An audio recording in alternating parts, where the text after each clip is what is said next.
blah blah blah blah blah blah blah blah blah blah blah blah blah blah.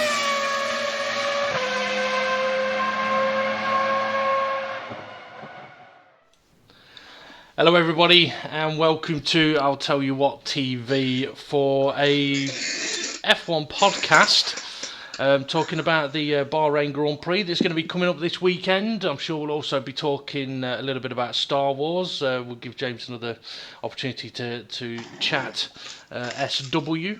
I'm sure we'll be talking a few other things as well, and you never know, we may have a bit of a surprise later on this evening. We'll have to see how that one's going to go. Hopefully Hando will return again as well, and perhaps we're going to talk a little bit about F1 news over the that's happened since the last race. But I do just want to quickly mention Steve, James.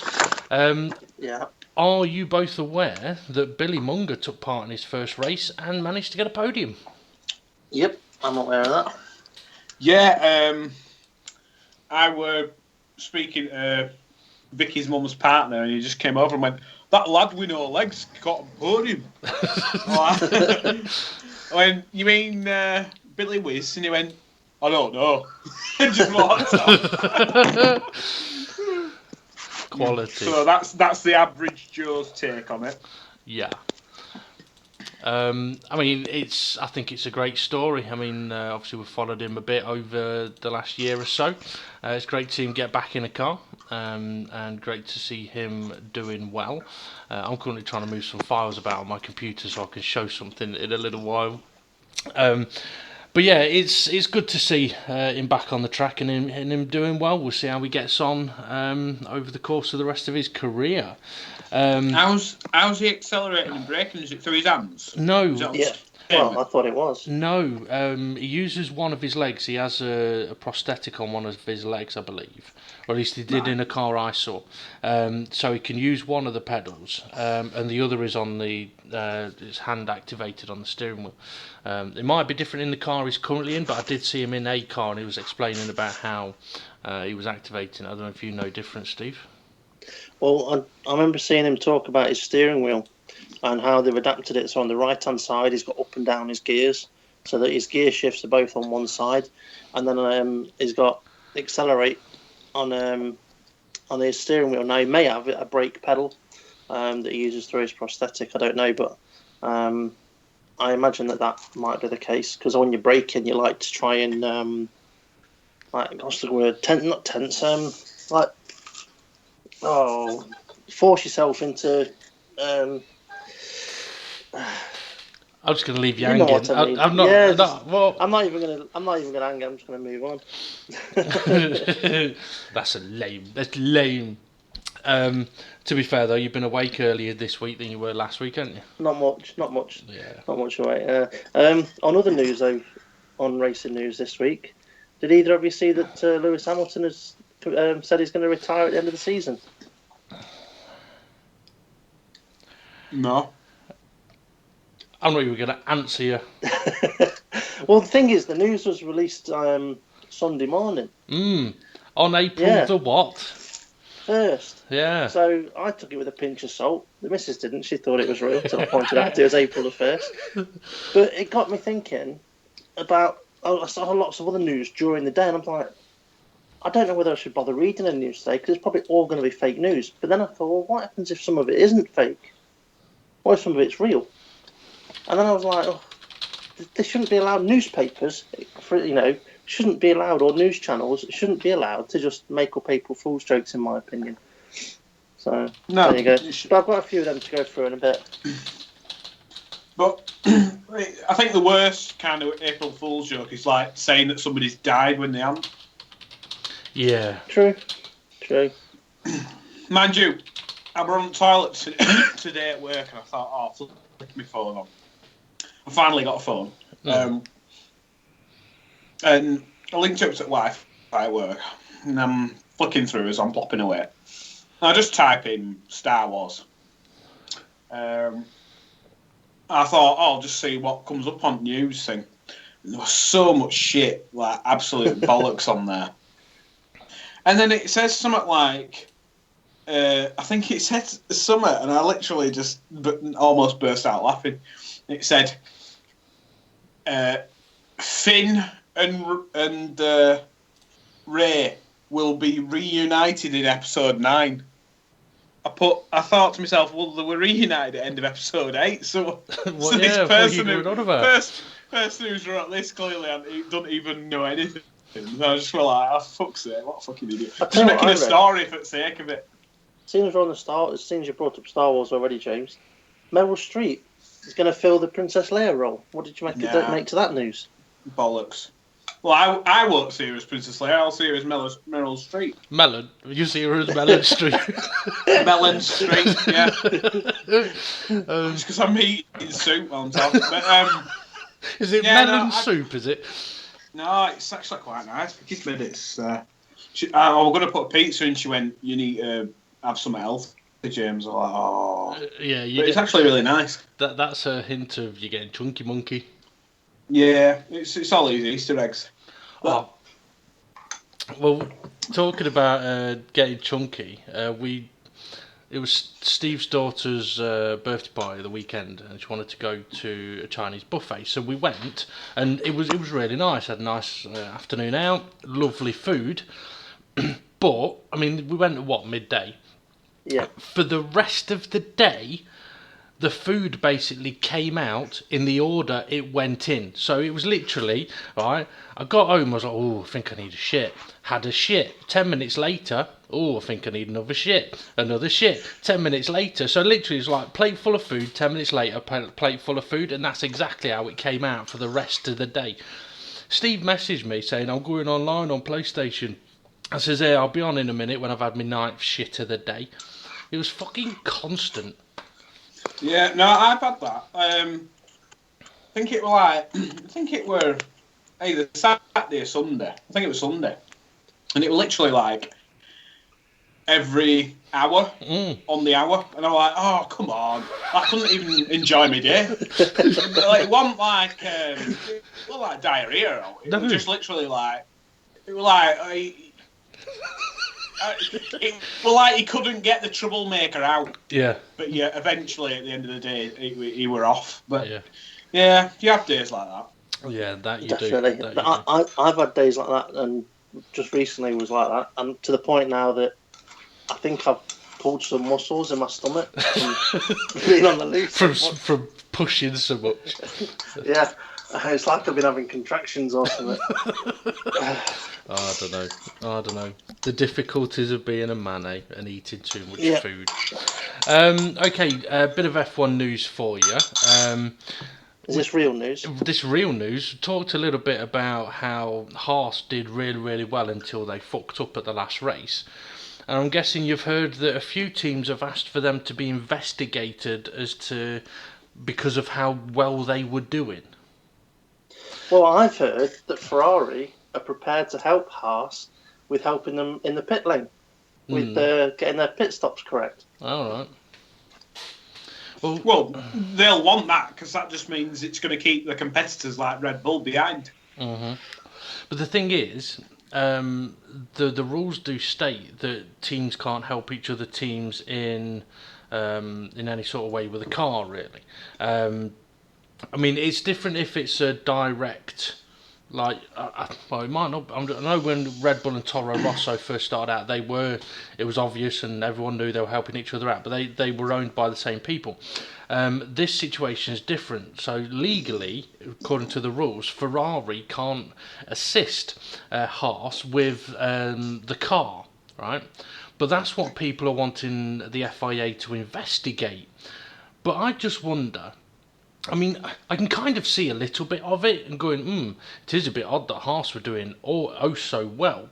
But then at the same time, you do have it now and again where a team just falls on their feet. Braun, Williams in the past. Well, didn't they do right well in the first race ever at Melbourne? Yes. So remember Grosjean going, this is a win. Yeah. And then they were like, no, in. And then but then they followed it up with another good result at Bahrain the next race. And the problem that Haas have had in previous years, and they might notice it this year as well, is as the development of other cars progress through the season, they're not able to. So yeah, they can be quite often close at the start of the season, but they won't be this close at the end of the season. Yeah, that's quite possible. Just a little tangent here for 2 seconds. I've got a selection of Easter eggs. Which one do I go with? I've got Dairy Milk, Galaxy Ripple, Kit Kat, or Yorkie. So if it was me, I'd go for Yorkie. Go Yorkie. Or do what I would normally do, which is take all the chocolate bars out and stash them to one side because you don't want to eat them yet, and just go through eating the eggs. Yeah, right. That's it. Here we go. Here goes first one. Yorkie's It's going to end up with a on the shit down tomorrow. Oh, God, yeah. I like the way James, you need to have a soup. Don't have the pizza. Think of your weight. Okay, no problem. Easter eggs. Now it's time for the eggs. I bet I know what James was thinking was. James was sat there thinking, I really want a pizza, but actually, you know what? If I have the soup, I'll have more room for chocolate. Yeah, exactly. Exactly. The thing is, I can't complain because I had to go to the shop a little while ago, so I got myself a little pasta pot. But then I also bought some McVitie's Club Oranges, some Pringles, some digestives, and a pizza. So I'm not going to be watching my weight this week. Although, go on. Vicky did something a bit weird the other day, right? She gets her Easter egg out, and she got one off her mum. And Terry's chocolate orange, or orange Smarties. So I says, I'm sorry, but I'm going to have Terry's chocolate orange. And she's like, all right, yeah, don't worry about it. She gets hers out, and I've never seen her like it. Literally, like a caveman, just gets the egg and smashes it against the wall and goes, right, sorted. Left a bloody big mark on the bloody... It's because we're moving out. She's like, oh, well, don't matter. Smashed it against the wall and went, oh, it's all broken, it's perfect now. And starts eating it. I'm like, oh, my God. I'm just, quite scared for my own skull one day, you know. So, how do you eat an Easter egg? How do you eat it? I'm just carefully opening it up. I've just popped it open. And, now I'm working my way from top. What happens if you get an Easter egg that's not in two parts? If it's moulded together as one egg? Oh, you just got to go in with your teeth from top, haven't you? Just like a dinosaur. Smash it. There's not. I was going to say that my mum had a Terry's chocolate orange, bought one not long ago. And she goes, I always struggle getting the pieces out of these. It's like, well, you have to bang it. She goes, what do you mean bang it? I said, do you not know how to use a Terry's chocolate orange? And she was like, no. I said, right, give it here. So I grabbed it, smacked it on the table. She said, what are you doing? I opened it up. I said, there you go, it's done. She said, never knew that. Oh, what's that that's just been turned on? Oh, that's just my Mac. Oh, right, okay. It sounded a little bit futuristic, that did. Yeah. So anyway, I was talking Haas. A few Haas to Easter eggs. A few teams have asked for the FIA to investigate it. I wouldn't be surprised if the FIA do investigate it. I also wouldn't be surprised if the FIA find absolutely nothing's happened. But on the other hand, it's Ferrari, so probably something has happened. Knowing Ferrari. The other thing that I heard about recently was, did you hear about what Jacques Villeneuve said about Williams and about Robert Kubica? No. Oh, about how Robert Kubica could potentially be sabotaging the other drivers. Yeah. This is what Jacques Villeneuve said after the race. It says, I find it difficult to classify the situation at Williams. The only thing that could unlock the potential of the car was Kubica, and it is Robert who is the driver who drives the development of the car. It's possible that he's tuning the car so that it's hard to ride for the other drivers. His dream is to race again, not be a third man. I would not underestimate that, and I would do the same in his place. So he could be potentially saying to the team, oh, it needs to be stiffer on the rear end, when in fact it's probably too stiff already. Yeah. So that the other drivers struggle like hell, and then if he does get a drive, this rear end needs softening up a hell of a lot to then aid himself. Yeah. Yeah. I see what Jack Villeneuve is saying, but I don't know whether Kubica is the sort of person that would do that. I don't. Kvyat probably. Yeah, Kvyat. Yeah, Kubica. No, Villeneuve. He clearly would. I never liked him anyway. But it's one of those things, isn't it? Is that just someone thinking, well, that's what I'd do, so other people would be doing it?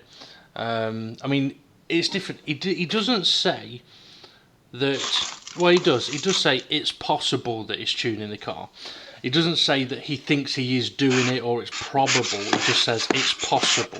And I suppose when you think about it, it is possible that someone could do that. Because that's the thing.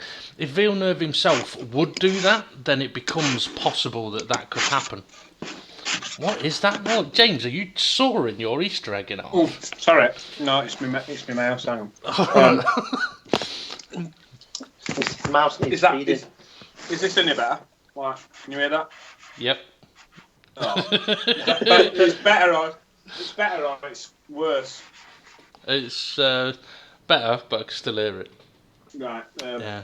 Oh, I don't Like know. a mouse whispering, not It's a quiet as shouting. Right. Be as quiet as a mouse. Yeah. I personally think at the end of the day, if I were Kubica, right, and I was sat there and we were in simulator, and you go, oh, how can I slow this car down to make them look like a set of twats? Oh, what I'll do is I'll tell them stiffen rear end. He's going to have to prove in the simulator that it's quicker. Yeah. By doing that. Yeah. You know, he ain't just Kubica sat on the computer going, Yeah. You know what I mean? We're not in 1990. We're in 2018, where there's so many people looking at all the data. It's not going to come down to Kubica with 3 fingers, is it? No, not at all. I mean, like I say, he'd have to be able to prove that he can go faster than the other drivers on that setup.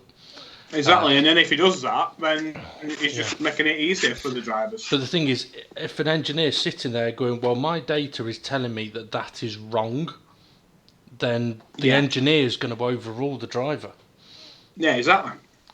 But I'm not surprised that Villeneuve has come out and said some kind of bullshit like that. He's always full of shit.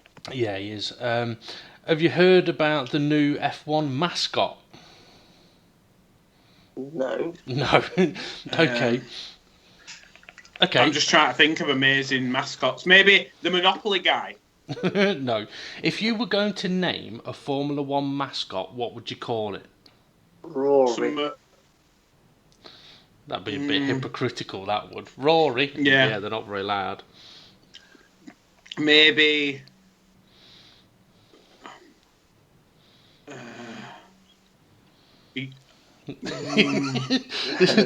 What you do sounds like you enjoy yourself there. Yeah, Ferrari would be pissed, but I'd probably say an horse. They went with an horse made of machine parts. Well, like a Terminator horse. Well, I don't know what it looks like, but they've called it Axel. Axel Foley. Axel Rose. Oh dear. No, that'd have been a better theme tune. It would have been. Axel, as in rear axle, I suppose. The mascot will make its official debut in the Heineken F1 Shanghai Festival during the Chinese Grand Prix on April the 13th to 15th weekend. Axel will provide edgy entertainment through his dance skills to engage the audience. Yeah, doesn't sound that fascinating to me I'm either. not bothered. I just want to see a car being able to overtake another car. Yes. So hang on. Let me get this right. Yeah, Steve's straight away right. The one major thing we want is cars being able to overtake other cars without understeering wide, and then you're fucked for another 4 laps. You can't get through the dirty air. Yep. And you've got to save your engine after that because you can only get you got to turn it down because you can't drive your car. But you're telling me John Todd's turned around and gone, oh, these women's with these big titties, we can't have them on the grid. Get fucking Rory on there. Oh, sorry, Axel. Rory. I'm going to call him Rory from now on. Fuck Axel, it's Rory. Rory. So we've got Rory fucking dancing and trying to entertain me rather than some women with a number telling me where the driver's actually positioned. Yep. What's wrong? I'm going to call him fucking Rory. Well, can you just imagine if Martin Brundle bumped into him on the grid, what he'd say? Oh. I bet he's a mute. I bet he's not contractually not allowed to speak to any media. Thing is, though, right? If it's to do with Formula One, it should be axles, not axle, because surely there'd be two axles, front axle and rear axle. Yeah, but then they'd have to pay two people. I think if they wanted someone's popped their camera on. If they wanted some kind of mascot, you ever seen those people that dress up as Transformers, and they sort of bend down, and then they're a car, and then they stand up, and they're a robot. They should have got something like that. That's a Formula One car. That's a mascot for you. You don't need to fucking God knows whatever this axle is going to be. Anyway, bit of a rant over there. Should we have a little chat about Bahrain? It's coming up. Hang on. Go on. Before you do, there's one more bit of news, F1 news. It wasn't April Fool's or anything. It was today. I read it. They're looking, Liberty Media are looking into how to improve qualifying again. Oh, God, no. And their thought process is to do away with qualifying in its current format, and on Saturday to have a pre-race, sprint race, which will create the grid for the Sunday. But what creates the grid for the sprint race? That's my point. Well, how do you get the grid for the sprint race? They can't impose that now. And now the season's got going, they can't bring it in. No, they're on about doing it for another for future seasons. I suppose what you'd have to do, the first race of the season, you'd have to have, instead of some kind of sprint race, you'd either have to say, right, in FP2, your fastest lap time will select your grid position, and then for the main event, the Saturday race will create that. Now, you know what? As much as I don't want the current qualifying format to change, if it was a race that dictated the starting positions of the main event, I'm all up for that because it's more on-track action, right? I wouldn't have a problem with that, to be honest. The only problem I've got is the cars can't overtake already. Yeah. So there's a good chance, whatever the grid is for the sprint race, if you don't make an overtake off the start, that's it, game over. And if they call it a sprint race, I mean, obviously that means a shortened period of time. Qualifying would normally, the qualifying show you're looking at an hour long. So are they going to try and get it into that sort of same time period? Well, that's not exactly a sprint either. No. And not only that, what engine are they going to use? Well, that's something I read on the comments on there. And the Liberty Media were saying that the engines will be unrestricted, so they'll be able to use maximum power, and also there'll be no fuel limitations, so they'll be able to use as much fuel as they want to get maximum performance out of it. Well, that's all right, but what about, like you said, about the damage it's causing to the engine, and they've got to use 3 in a season? Yeah. It doesn't make sense unless they bring out an engine you can use on Saturday and an engine you can use on Sunday. Well, that goes against their logic. Thoughts, James? I just think I would prefer more action, but you're not going to get more action unless you change the cars. The qualifying is something that shouldn't be touched. The cars should be fucking overhauled, full on, to a point of ridiculously low aero, and just see how it goes. Then once you're through that situation, then look at qualifying. Yeah. Like I said, they keep targeting the wrong areas to change. Yep.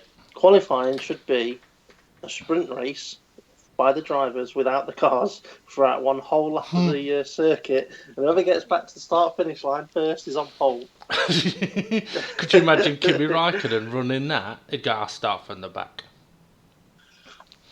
Well, I mean, James is right there. James is right. I mean, they don't need to change qualifying. Qualifying works. The cars, although they work, yes, they don't actually work as a sporting spectacle in that sense. It's James is 100% right there. I mean, when you think about efficiency, think about how much money teams would save if they weren't having to do aerodynamic testing and creating and all this kind of stuff. The amount of money they would save on carbon fibre, on manufacturing, on wages, on design, it'd be absolutely enormous. And consider that you then put that energy into ground effects where the cost is considerably less. And doesn't have to be necessarily adjusted for each track, because you have adjustable side skirts and they're adjustable, so they touch the ground. It doesn't matter. I'm just wondering if either of you have seen the next generation of IndyCar, because they have gone back to old school, so that they can follow each other through corners and that sort of stuff. Now, obviously, I wasn't aware that we were going to be talking about this subject, so I've not got a picture ready to show anyone. Yeah. But I'll see if I can find one anyway. But literally, they have gone to single plank front wing with a couple of end plates on it, and yes, you can change the angle of it, and that's it. And that's what IndyCar realised they've got to go back to. Yeah. And I think it's time Formula One realised it as well. Yeah.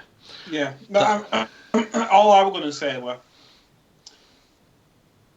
we were on about a few months ago about, is F1 having a bit of an identity crisis as to what is it, you know. I think it should fundamentally be the fastest Mercedes. The fastest cars without aero. Mm-hmm.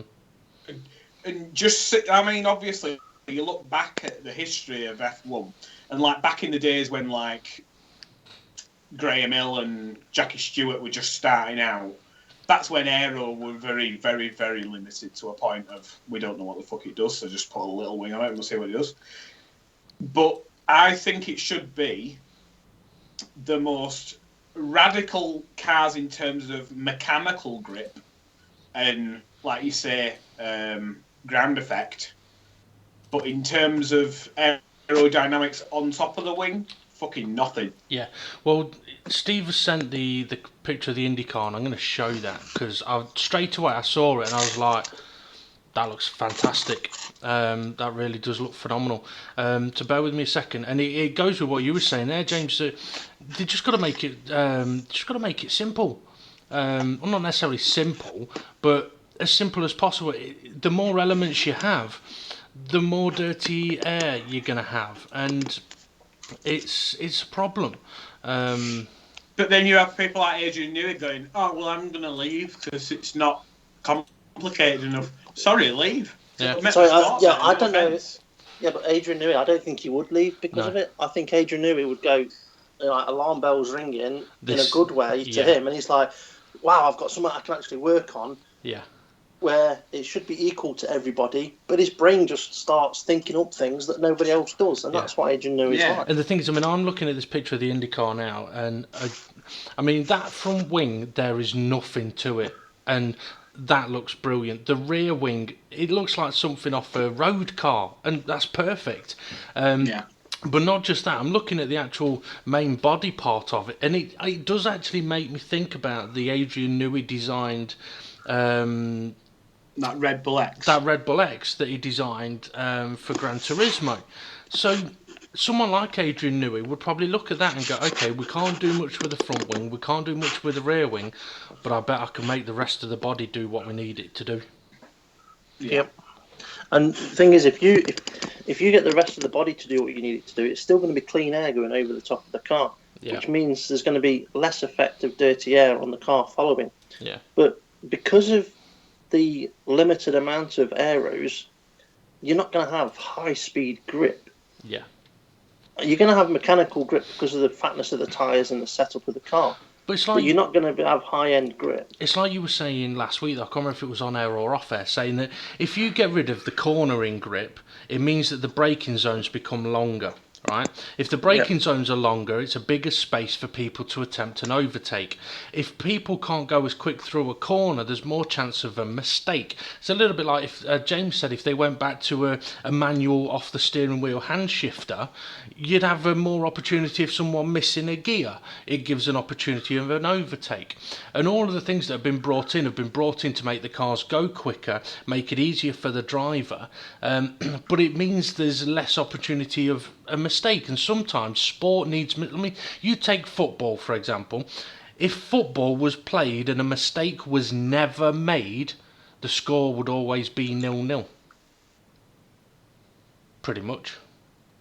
Yeah, just point something out Point something out about the IndyCar that I sent you. Yeah, I've took it off the screen, but go on. No, it's fine. It's okay. There's two versions of it. The version I sent you that you shared is their oval circuit aero package. Yeah. And they do have a road course aero package, which the teams are allowed to use as well, which does have more elements to it, but it's still not OTT. So again, I've just sent another image to both of you, just so you can have a look. Slightly bigger rear wing, slightly bigger front wing, but nothing like what Formula One has now. Yeah, okay, so the main front wing has got one main element and then two flaps. I mean, I'd still say, take them off. But yeah, I could understand why they'd do that for a road course, so to speak. But this is the thing, I mean, bringing ground effect, you can get rid of your wings, you get rid of the wings, you get rid of the dirty air, you get more chance of overtaking. But it's still, for me, a fact as well. I mean, we're heading to Bahrain, a track where it's a little bit easier to overtake, but in actual fact, your overtaking opportunities is turn 1, which is high speed, and you've got to get a good exit out of the final corner to be able to overtake. So it's not easy to do, and with a short braking distance, it's really not going to be. Danny Ricciardo, he'll be all right. Turn 4, it's not an easy corner to overtake on, but again, Danny Ricciardo will be all right. And that's about it for overtaking on that track. Turn 1, turn 4. The rest of it doesn't promote overtaking. It might promote getting close to someone, but it's not going to necessarily promote overtaking.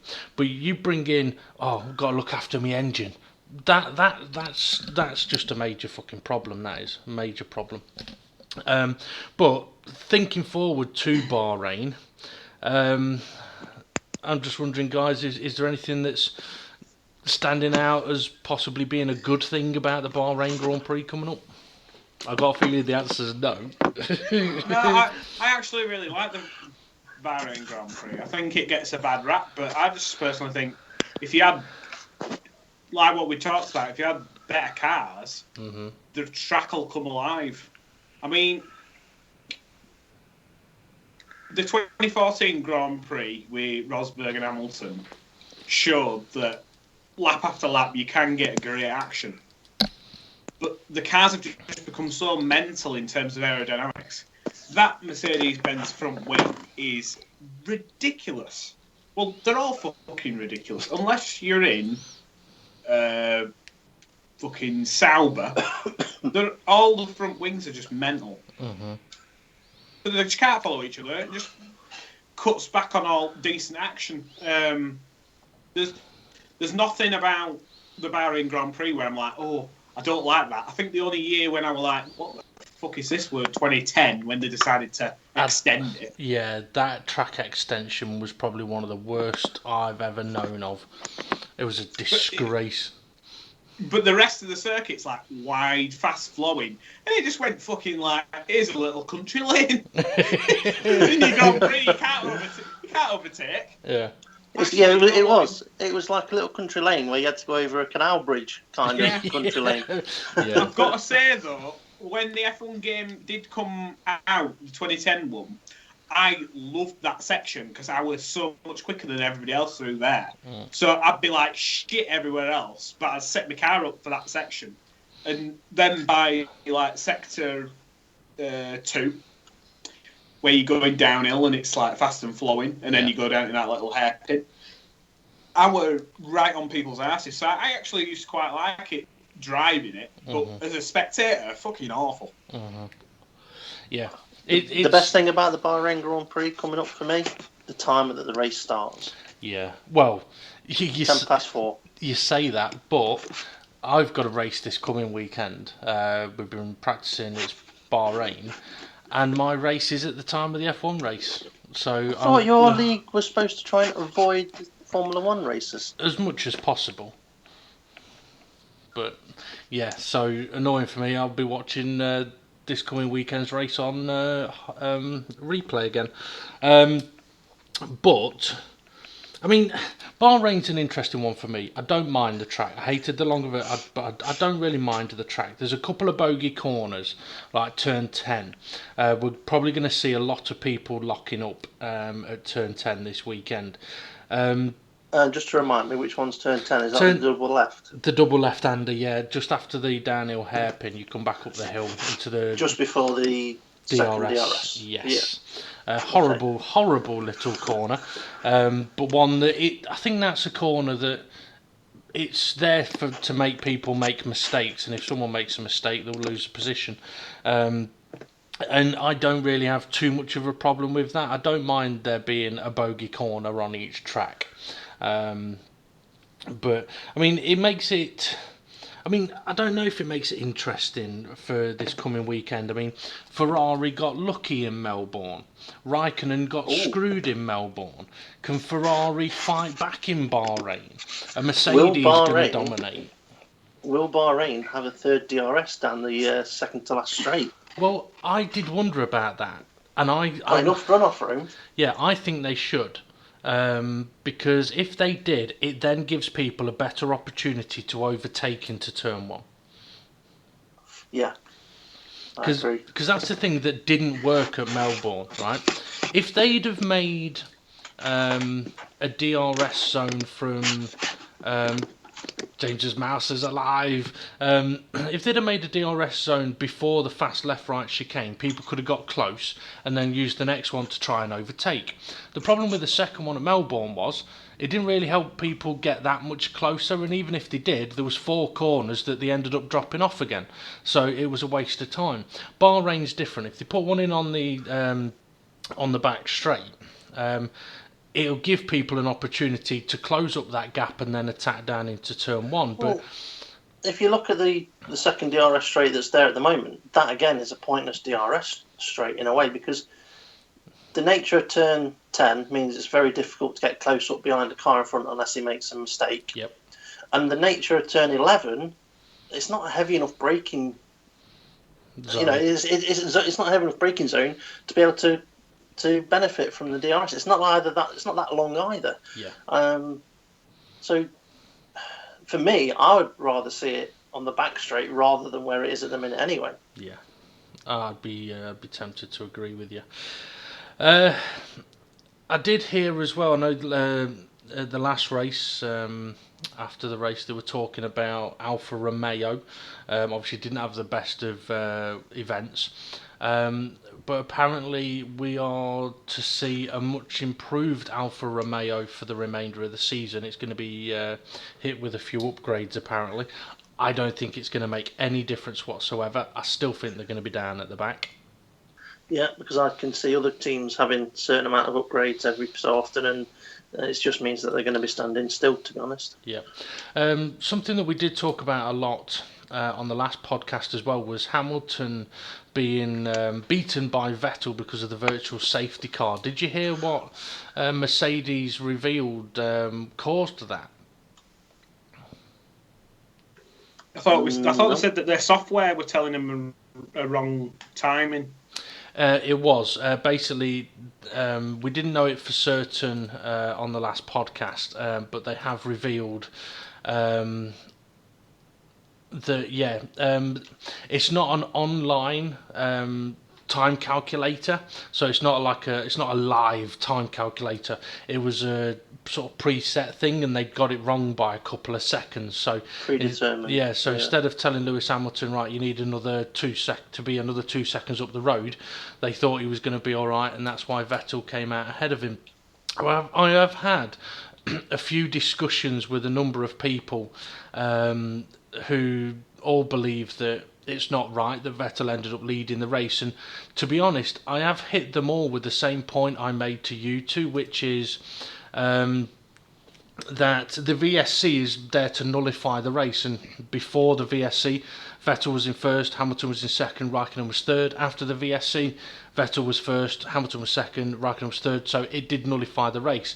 It did affect the result of the race, no doubt about it, but it did do what it was made to do, whether people think that that's right or wrong, and no one's really been able to come back with a response of a reason that to argue against that, so to speak, other than it's not right. I have. Go on. So you say it nullified it and the order was the same after the VSC. Mm-hmm.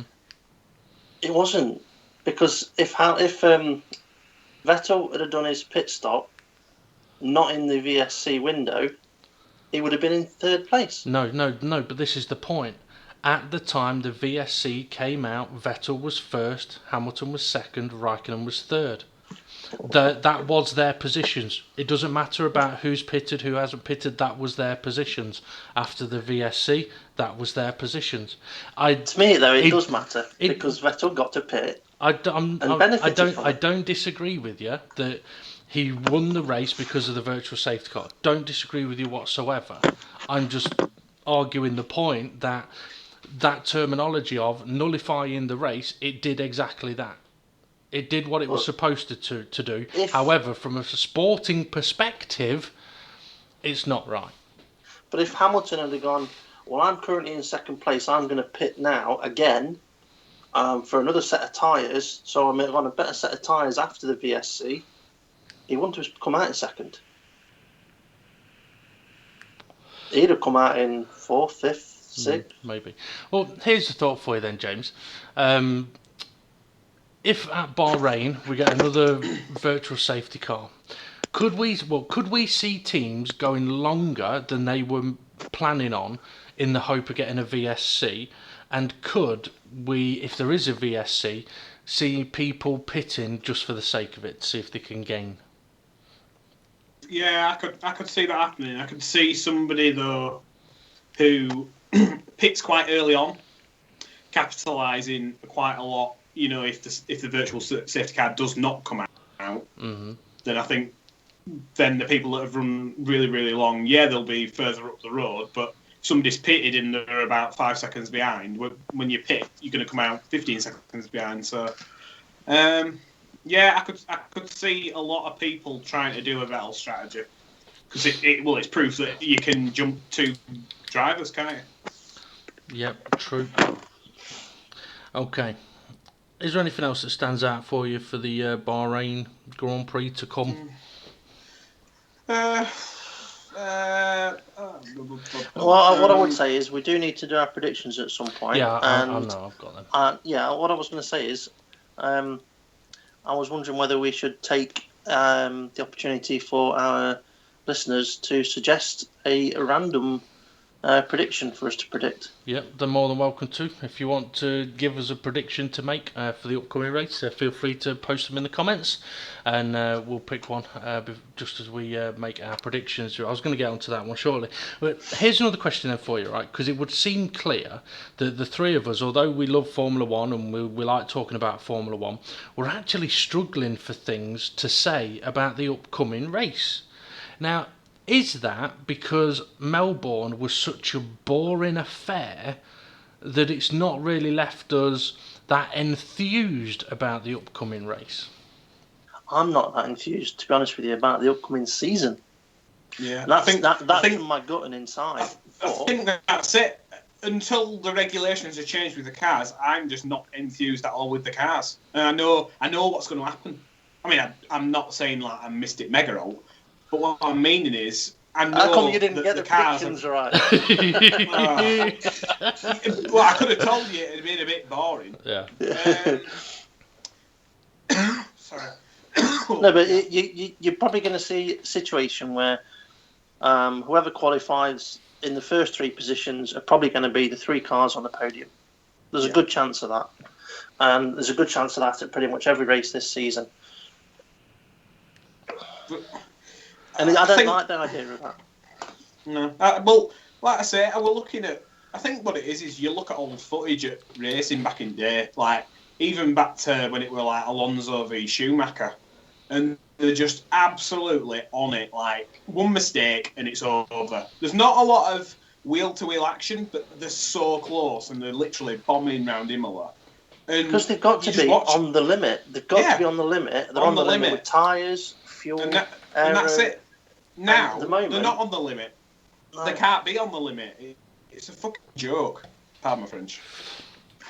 I think we should get away from this concept of next season the Formula 1 cars have got to be faster per lap than what they are now.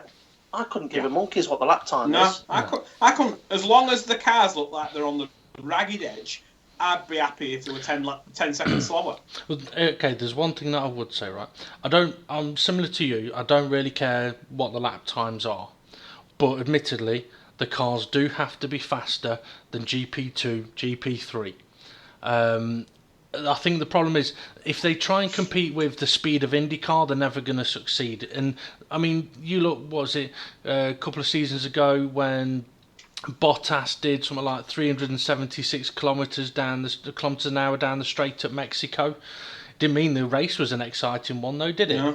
No, exactly. I mean, we've all raced in fast cars, slow cars, and you can have just as much fun in slightly slower cars that just create a bit more potential for action.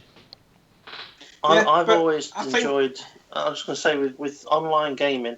Yes, I'm mad for racing in a Formula 1 car online and in a league, but I get the most fun and enjoyment when I'm in a Clio Cup car and nudging somebody else that's in a Clio Cup car. When you're on the edge of traction, and okay, you may only be doing 60 mile an hour, but it's just as much fun because you brake a touch too late, you're going into the gravel. And it takes the same skill to drive the cars, but it's, for me, just more fun. Like, I'm currently driving these old Lotuses that I've mentioned before. Not a lot of aero grip, it's more mechanical. And I've got to say, they are really, really fun to drive. Probably not the greatest cars in hindsight at actual wheel-to-wheel action, because if you get too close, you're fucking flying through the air and then your race is over. But in terms of actually just every single lap being absolutely on the ragged edge and like drifting through corners, I sent you a picture the other day about I think it was Niki Lauda, like sideways through a corner. Absolutely. Just even though it was a picture, it looked fast. Like just from looking at it. If there's a picture now of an F1 car bombing at 200 mile an hour, it looks like it's standing still. Yeah. And I think that's what it's just sort of missed. And like you were saying that like F1 should never be slower than GP2, and I completely agree. Yeah. But even if it was the same speed as GP2, but yet there was no aero. Yeah. That's what I'm talking about. Cars more of a challenge. More efficient mechanically, but an absolute challenge. If you want to win, you've got to work your ass off. I mean, this is the thing. Well, you look at any driver, Hamilton, Button, Alonso, Vettel, I don't think really has done it. But those drivers that have driven the likes of Senna's old cars, and every single one of them has got out of the car and said, I don't know how they did it. Yeah, exactly. And that's the thing. Racing drivers of the past had bigger bollocks than the racing drivers of the current era. But if you bring up a baby knowing only soft, loving things, then that's all they're going to know. You bring them up with roughness, toughness, then they're going to know a bit more about the difficult things in life. So from a racing driver's perspective, if you other than go-karts, if everything you've driven's had power steering, aerodynamics, ABS and all this kind of stuff, you're not going to know any different. You're not going to be able to handle it. I mean, me and Steve are old enough to remember road cars without power steering. There'd be people that are learning to drive now that if they tried driving an old car, well, first of all, they probably wouldn't be able to get it going because they wouldn't know what a choke is, but they wouldn't be able to steer around a corner, let alone do a 3-point turn. Yeah, exactly. Like, but as well, like power steering, just from being in my dad's 15-year-old Ford Fiesta. The power steering in that was so bad compared to what I've got now. What I've got now is literally it's like my bloody gaming wheel. Yeah. Light as a power feather. assisted. Yeah. Whereas the old Ford Fiesta one, it's still a little bit, but like I say, I think there was a time where the coolant pipe burst and the radiator pretty much wasn't working and the engine just cut itself off. Mm-hmm. And I was going, I think it's just because I wasn't expecting it. Yeah. And the engine cut out. When the engine cut out, the power and steering went, and I was going downhill and it literally felt like the steering wheel were not moving at all. Yeah. I could tell you a funny story about something similar to that. All right. I had an old Sierra and I had a glove box that had a lock on it, and it was the same key lock as what was on the steering, the ignition key. And I was going down a road near where we live called Acorn Way, and it's a 60-mile-an-hour road, and it's quite straight, and then you get to a bit of a hill, and then there's a bit of a bend at the top of the hill. Well, I was with the missus at the time that I was with, and she'd left something in the glove box that she wanted. Well, I'm driving the car. And knickers. And I just thought, well, I can coast for a bit, along this road while I'm on this hill, as long as you open the glove box quick. So I took the key out, the ignition, passed it to her, I put the clutch in so we could roll down the road.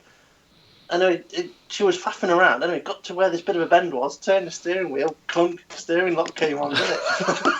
So then I hit the foot brake, I hit the brake, but then the brakes weren't working properly because the engine wasn't running. So then I'm on the handbrake trying to stop us as we mount the curb.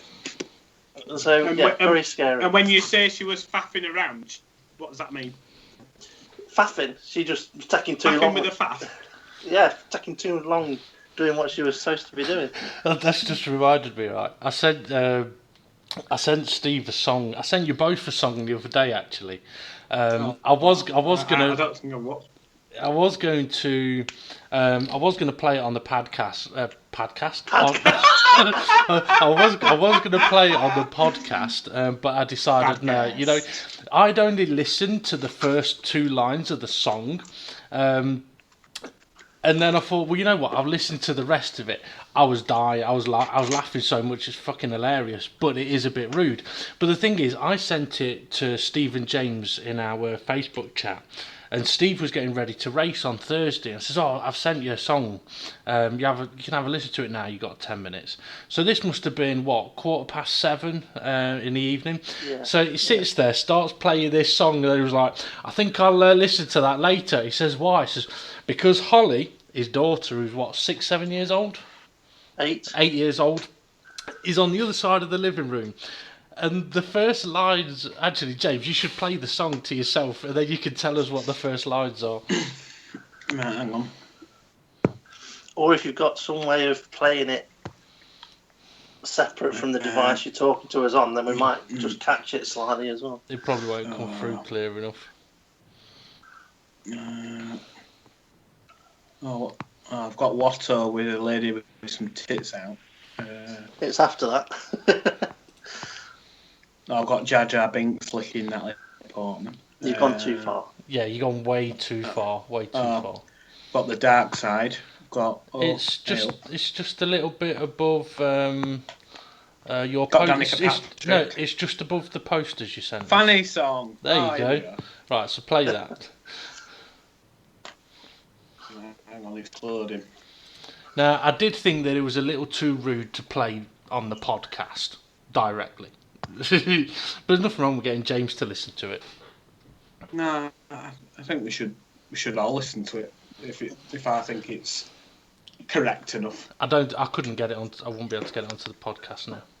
Well, actually, no, I probably could, but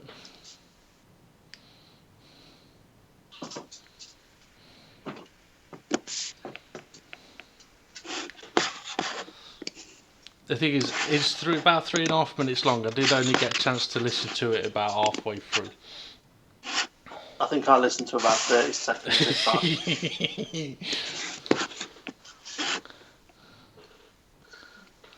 Are you listening to it yet, James? Yeah, where's he from? Is he from Liverpool? I couldn't tell if he's from Liverpool or Scotland. Ian, he's got a lot of, I think he's from Newcastle. He's got a lot. So what's he saying? No, it's just banging on about how much he's licking her out and stuff like that. But It was What's the this about transit first. doors? It was the first line that gets me though. I think I've got one that'll kick that song's Oh ass. God, knowing Because I know what's going to happen now. You two are going to start sending absolute filth. no, it's called redneck shit, right? And what it is when me and Vicky first started going out, I remember us saying I like country music. Oh, and God, at right. first I was like, oh no, I was like, oh what the hell? So straight away, first time she came round, I says, oh, I've picked a perfect song for you coming round, and she come in bedroom, and straight away it were. Where did you come from? Where did you go? Where did you come from? Nigel. I do actually like And that song. that starts, and then she literally looked at me like, no, not that kind of stuff. So ever since I've been on the hunt for country music that I could enjoy. Right. And you found redneck shit.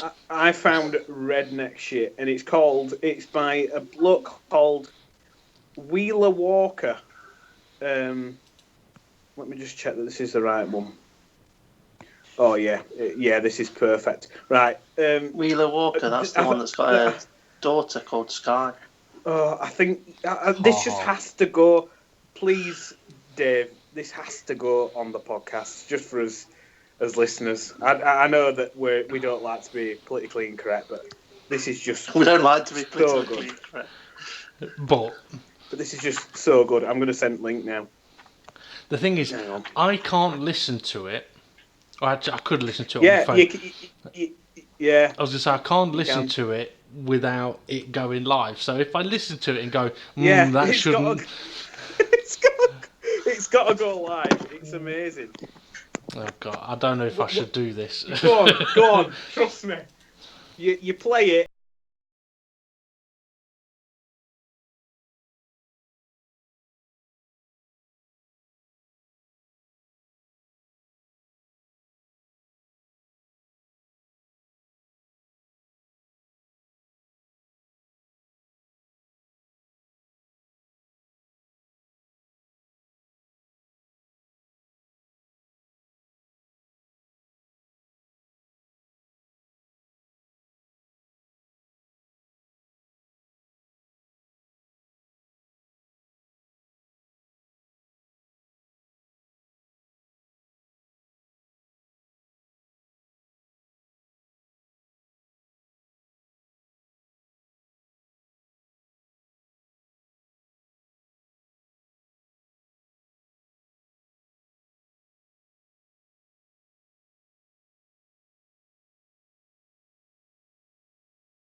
There's another one called Eating Pussy and Kicking Ass. That's the best one. Oh my god. I don't even know how to respond to that. That is the best song ever. So you played that for Vicky, and what did she say? She just slapped me. You're not eating my beef. I think though, you can both get this written down. If I ever get run over by a bus or something like that, Vicky will be driving it. That's the song I'm having playing at my funeral. It's fucking brilliant. Oh, bloody hell. I love shoot my neighbour's cat. Did he say jerk off my grandma's dog or something? Yeah.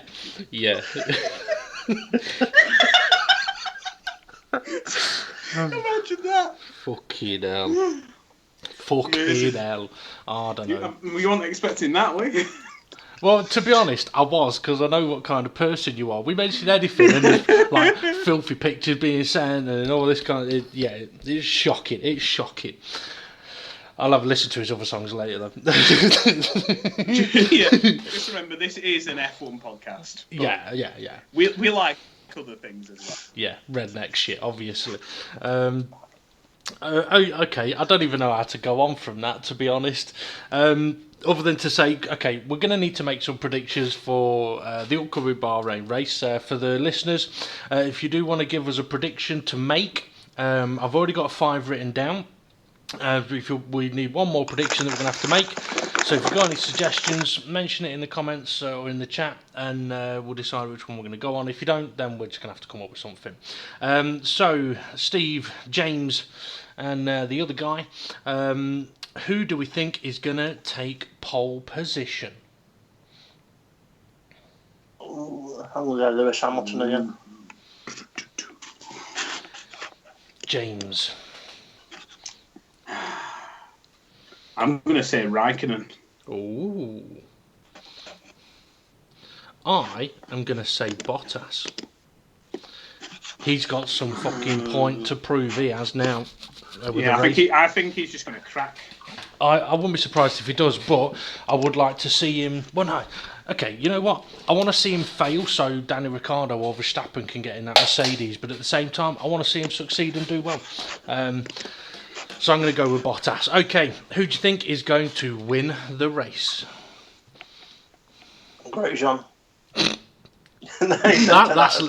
That's locked in. That is Grosjean. No. It's Hamilton. My answer is Hamilton. Boo.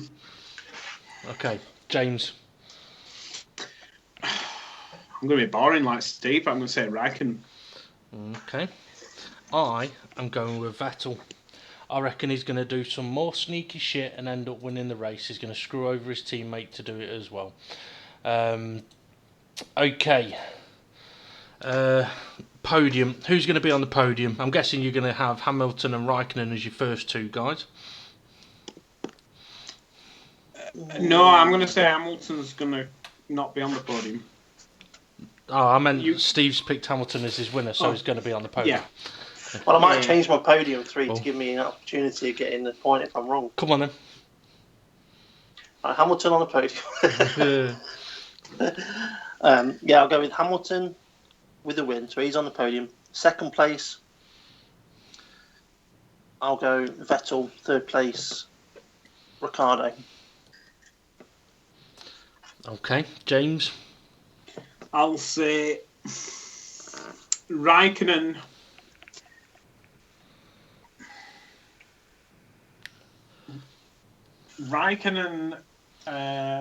You can't have two Raikkonens. And Raikkonen. No, I'm going to say Raikkonen for the win, Bottas P2, and Vettel P3. Okay, I'm going to. Is it 1 point for each one of those we get right? So, nope. Or do you have to get all 3 of them? Got to get all 3 right. I said Vettel's going to win, but I'm going to edge my bets here. So I'm going to go Hamilton to win, Raikkonen second, and Verstappen third. Okay, first to crash. Gasly. Okay, so Gasly for Steve. James?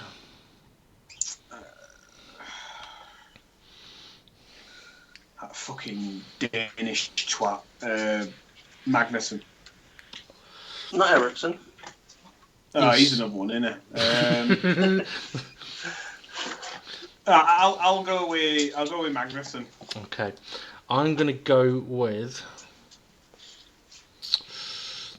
No. I've just had a premonition. It's Perez. Oh, okay. I'm gonna go with Stroll as That's first a to good crash. shout. Okay, I think we need to do the lap. The Honda will blow again. It'll blow and then Gasly will crash. So it'll be on the same lap that Gasly crashes. Then it'll be blamed on the Honda engine blowing. But you want a lap? I do want a lap, blow. yeah. How many laps the race? Is it 72? No, it's 57, I think. It's got to be more than that. Okay.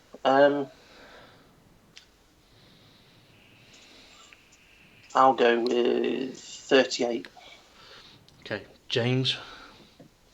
37. That's some sneaky. Right. Should I go 39? Or should I go 36 and totally lock James out of that one? I could Scrooge Steve or I could Scrooge James. Actually, no, you know what? I'm going to go with it won't. The thing is, that's not fair. What lap will it blow? If it doesn't blow, you're not getting a point. Why? Because you asked what lap is it going to blow on. None. Yeah, but you can't get a point After the last lap of the race. I think if it does, I think you should be allowed to say it won't. All right, I'm allowed to say it will. Well, you need a lap if it's going to happen in the race. Be careful, Steve. I might change it to 39. Change to 39. You might be more wrong. Right, is it 39 I'm going with then? Right, if it's lap 38 now, I'm going to be well pissed. Okay, all we need is one other prediction to make, and the listeners haven't offered any at the moment. Have you guys got anything that you'll fancy making a prediction on for the race?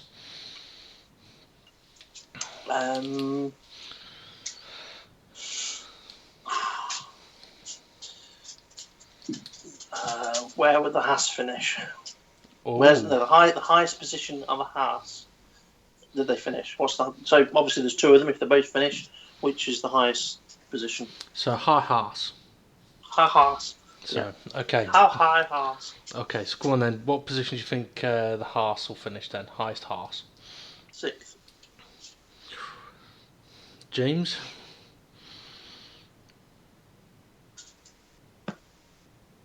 I think we've lost James. Oh, he's on mute. Oh, sorry. 4. If anything you said in the last 2 minutes we didn't hear. 4th, okay. Yes, sorry, I was doing a Chinese accent going. So you've just been talking to yourself then. First sign of madness. What should I do? The thing is, I could imagine the Haas doing quite well, so I'm actually going to go 3rd. I know I've not on the podium. I know I've not even picked a Haas to be on the podium on my podium selection, but I've edged my bets all across the board here. If it's going to be 3rd for Haas, which one do you think it's going to be? Annoyingly, I think I think it'd be Magnussen. If you're right and you get the correct driver, you get an extra point. I think with this. How high is the Haas going to be? Okay, go on then. Which do you think? So I think it's going to be Grosjean P4. Okay. Because I think Magnussen's going to crash. Oh no, I think You Perez is think- going to crash through it. Well, maybe Perez will just crash before Magnussen. Hopefully Magnussen will just disintegrate.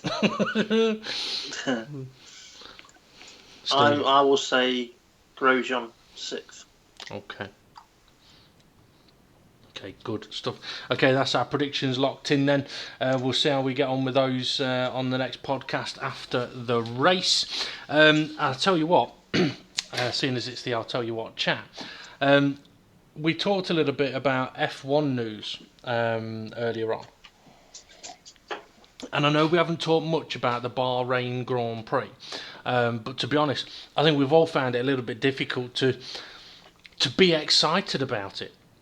But I have heard some rumours, a potential story breaking about some unusual goings on to do with one team's engine and another team's drivers. Go on then, explain. Well, who are Toro Rosso engine suppliers? Honda. Honda. And I have heard that there are recordings out there of some unusual goings on from just before Melbourne. No way. Yeah. How did we get this inside scoop? Well, it's one of the things of being a dodgy F1 podcast. We can make shit up. So I think it's only fair that we investigate this this breaking story and find out what has been happening over at the Hando garage. Headquarters, yeah. Yeah. Right, here we go then. Yeah. And this is live recordings. Bloody hell. Well, it's not a live recording. We need to do it. Although, yeah, it is. Oh, hang on. I've got in redneck here. How do I turn it off? Oh. Just come on, that. Oh, thank God for that. It's just saying about take a photo of me mum when she's trying to take a shit. Right, here we go. Hang on. I love that redneck shit. Oh, brilliant. Right. Okay, so I'm ready to listen into this because I can't wait what happens. yeah, we'll have to find out what the secret scoop is. So, Hando, episode 3. The season start is less than a week away. The Hando boys are very happy with progression so far.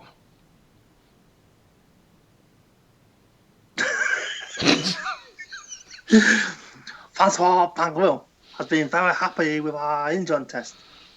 We do lots and lots of miles. The mad engine have been sent to. They should be ready in Mabuelo. Do you mean Melbourne? No.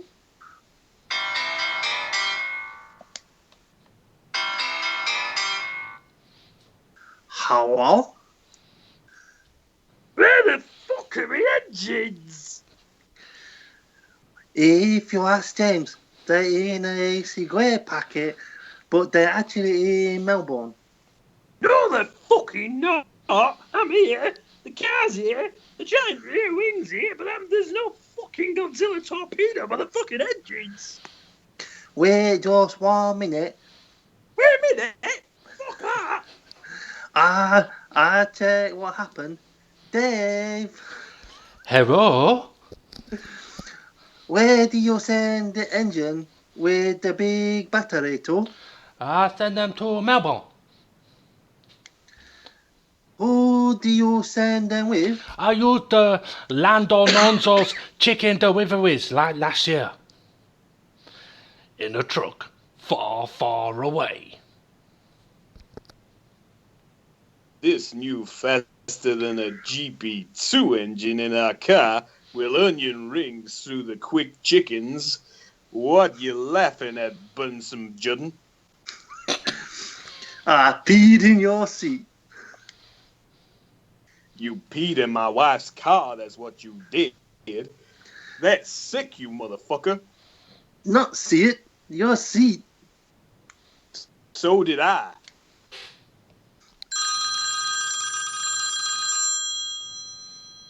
Hello? Hello? Where's the fucking answer button? Hello? Lando Nonzo's deliveries, removals of the millennium.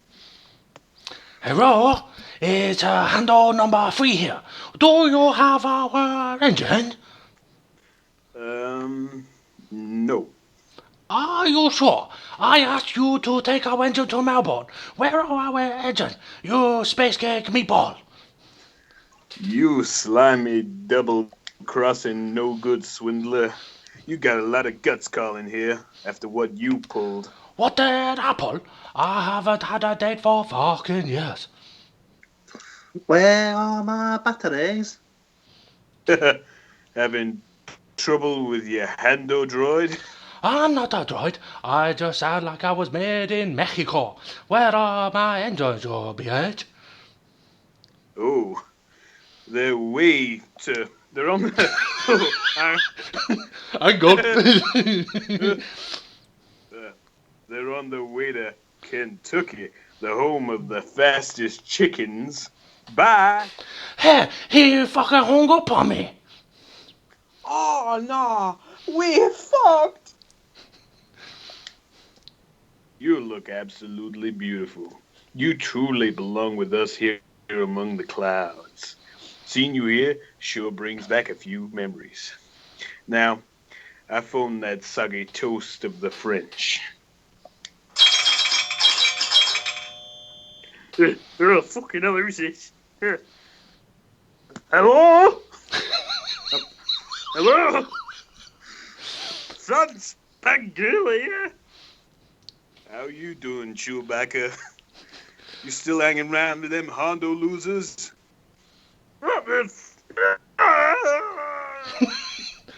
The end. Can you believe that we actually got that inside audio? Well, I'm surprised at the surprise Yorkshireman part way through. Yeah. Oh no! Lando, we've heard that Lando's from Yorkshire originally. He just puts that accent on to try and get deliveries over. He's pretty good with the chickens. Oh yeah, Alonso would know about that.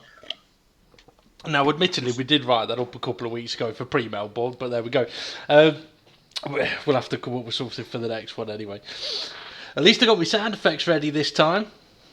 Oh yeah, I was just surprised I could answer the phone. You can guarantee if there's going to be a phone ringing, I'm going to screw you with it. That's why I wait for it to ring twice. Oh dear.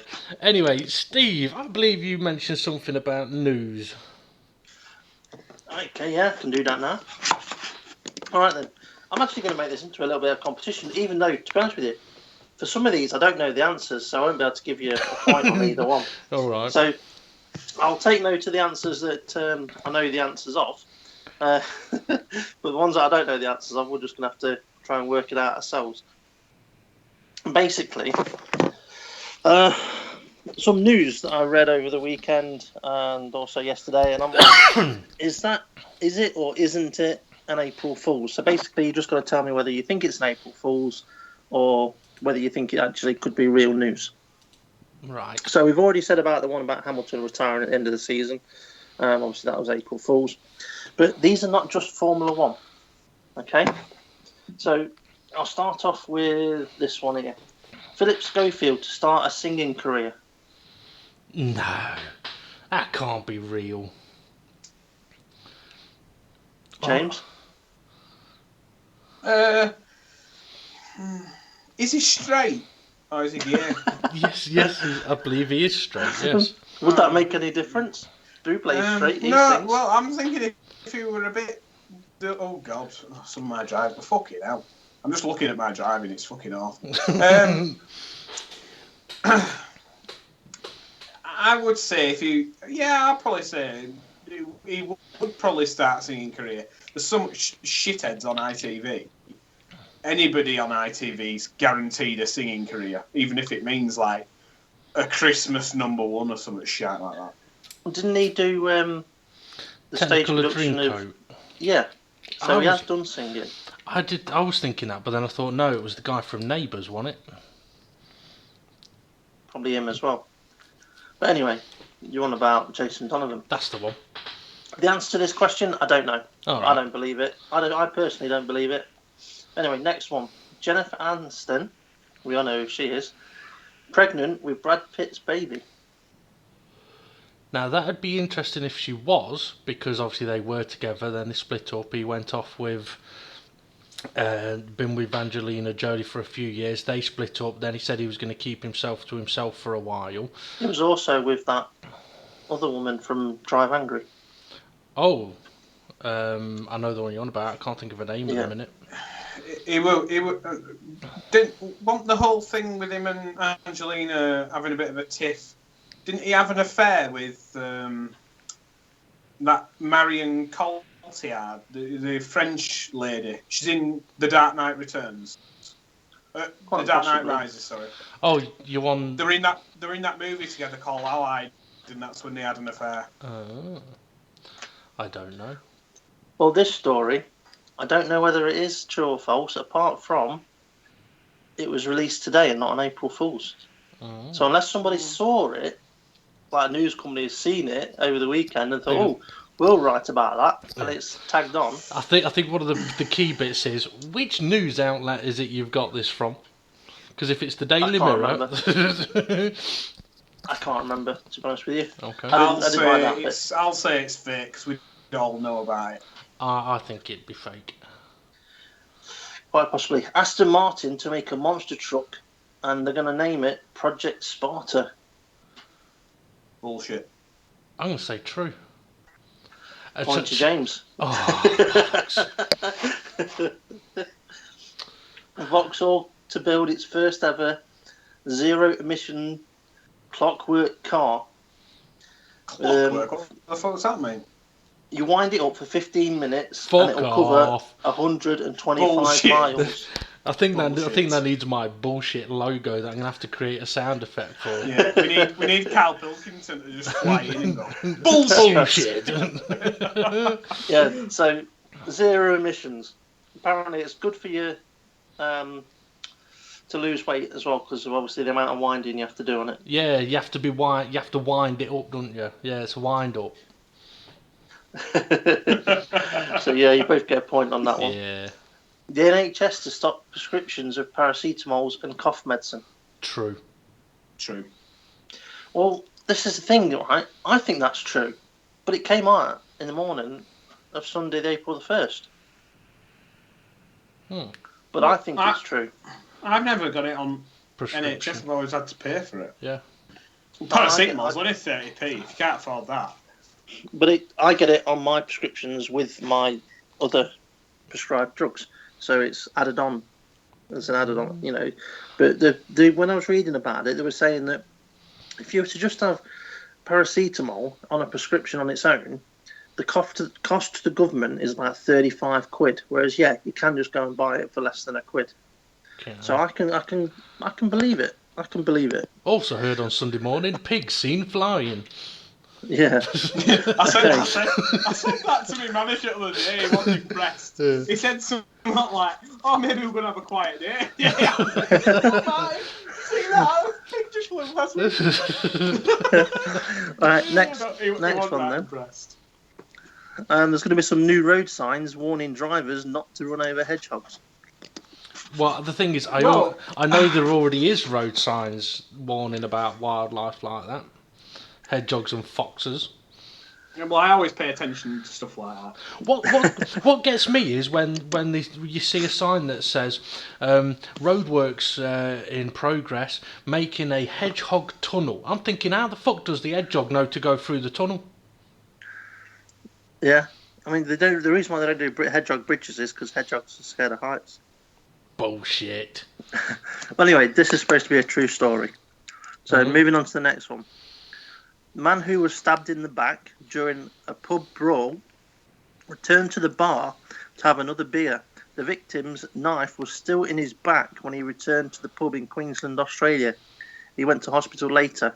He is in a stable condition. Australia, I'd say it's true. That's exactly what I was going to say. If it hadn't have been Australia, nah, point, bullshit. mate. I'm not going to hospital with Amy Point. Yeah. Fuck this. Yep, it's true. Yeah. There's a film being made about middle-aged men in Lycra. Why not? It's going to be released in the UK cinemas next week, apparently. Bullshit. What's it called? Apparently it's true. It's about men who ride bicycles. Oh, God. All right. Yep. A Jigsaw fan said his marriage nearly fell apart while taking 2 years to complete a 33,600-piece puzzle.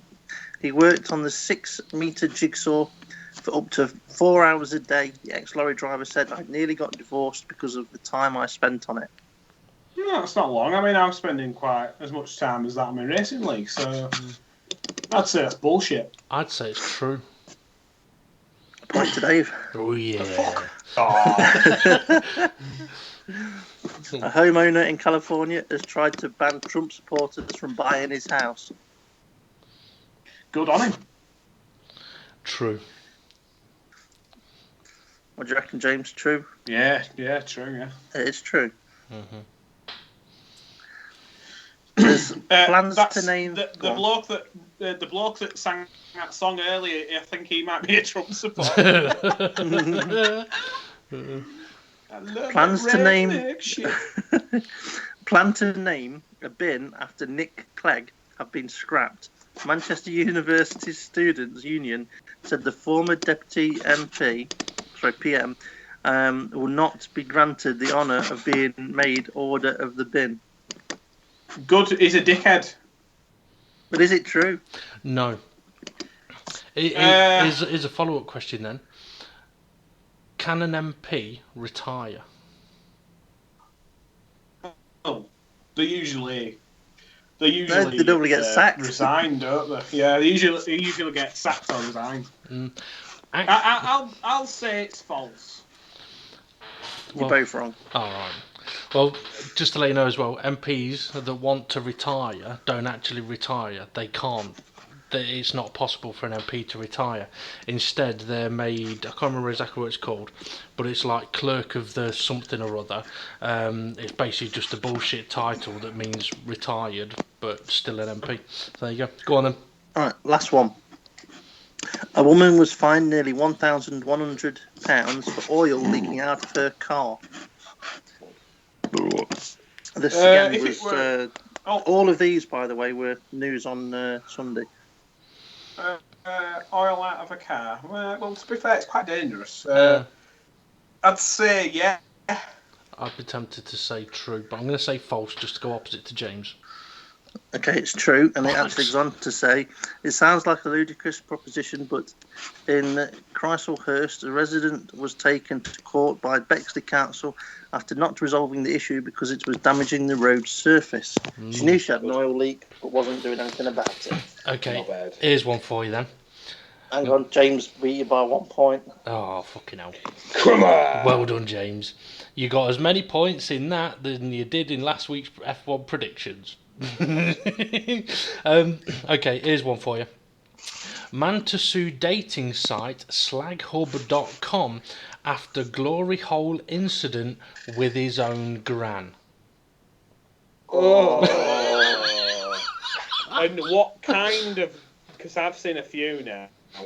What kind of hole? Is it like a hole where you have your ass sticking out, or is it just your junk? You stand there and put your winky through, and somebody on the other side. Yeah, I'm on about the woman, because there's some weird stuff on the internet where it's like it shows a a woman, literally, and from her belly down, Yeah. she's got her legs and everything hanging out the middle. I've seen that as well. No, I haven't seen them. I've heard about those. Imagine if you were doing it and didn't realise it was your mum or something. Oh. Well, this is apparently the man is to sue dating site after receiving a BJ from his own grandmother through a glory hole.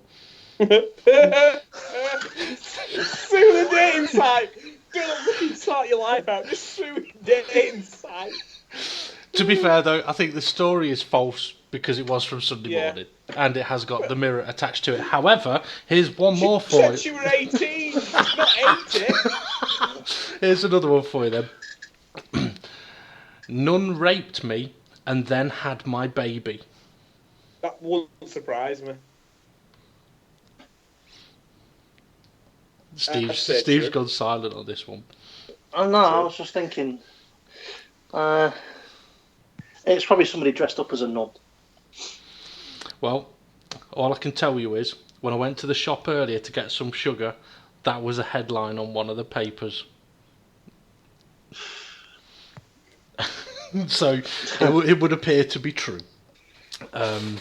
Okay, I've got a little game to play with you, right? And you guys can add on to this. If it has anything to do with glory holes, I don't want to know. No. Basically, I watched the Anthony Joshua fight the other day, and I've been watching a few bits on YouTube, and his promoter Eddie Hearn has been doing a few interviews, obviously, and one of them was a very sort of casual, jokey, funny interview, and the interviewer was asking him, "Would you rather?" Right, so I'm going to do a little bit of a would you rather. I've only got 2 or 3 of them, and basically it's the same questions that he was asked. I saw this video and I thought I'm going to ask you the same question. So if you guys have got any others that you want to add on, and we'll see where it goes, we'll find out. As would you rather have James's mouse in your ear roll or James's dog? Okay, so would you rather be bald or fat? Well, I'm both, so... Either's available. If it gets I'd probably say I'd rather be bald. Okay. Well, I mean, we're all fat, to be fair. Well, I was going to say I would rather be bald because I can wear a wig, but I can't do anything to hide. I've got a big belly. I think I'd have to agree. I'd rather be bald and slim than hairy and fat. Okay, next one. Would you rather fight one Anthony Joshua-sized duck or 100 duck-sized Anthony Joshuas? Sorry, can you repeat that? Okay. The funny thing is, that's exactly what Eddie Hearn said as well. Would you rather fight one Anthony Joshua-sized duck or 100 duck-sized Anthony Joshuas? I'd probably fight one Anthony Joshua-sized duck. Yeah, option number 2, because that'd be easy. You just kick him like mad. But there's 100 of them. Yeah, but you just, you know what I mean? You get like anything. You get like a spade from garage. You go for it. You know what I mean? They'll be like little minions though, and they'll start standing up on each other so they can punch you in the face. Yeah, no, but that's when you get in your car and just like munch you. Okay. Yeah. Would you rather smell like shit and not know it, or constantly be smelling it but nobody else could smell it? I'd rather smell like shit and me not be able to smell it. Fuck everybody else. Yeah, I think I'd have to agree. Tough shit, answer. Okay. Would you rather be itchy for the rest of your life or sticky for the rest of your life? Sticky, always. It depends. Where if I were a woman, I'd love to be sticky all the time. If it was golden syrup kind of sticky, then the missus would... I'm going to say something else then, Steve. Golden showers. Okay, one more. Oh no, actually there's more than one more. Would you rather have hiccups for the rest of your life or always feel like you need to sneeze but can't? Oh, I feel like I need to sneeze because having hiccups isn't really annoying. Yeah, and at least sneezing, it does actually feel good when you sneeze, so I'd probably say sneeze. But you can't sneeze. You always feel like you need to, but you can't. Yeah, it's better than having hiccups, though. True. Okay. Imagine trying to talk to someone on the phone while you've got hiccups. Oh, yeah. Or trying to have sex. That might help. Talk dirty to me. Okay, would you rather pry off your thumbnail with a fork or put a cocktail stick under your toenail and kick a wall? I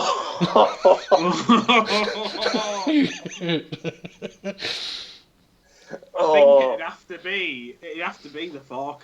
Yeah, I think it would. Because the toe, no, because you need to walk about at least with an hand. You could. It's like, would you rather get rid of an hand or a foot? I'd always get rid of an hand over a foot. Especially if it were the left one. Okay, is there any that you can think of?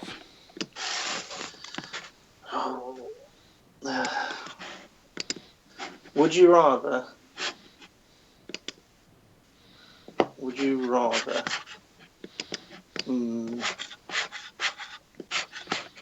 have a staple to your eyelid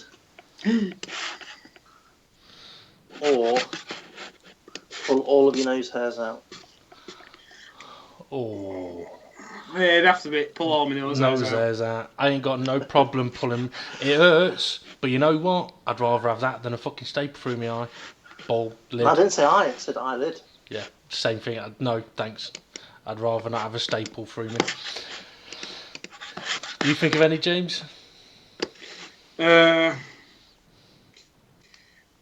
Would you rather be a monkey with a brain of a human or a human with the brain of a monkey?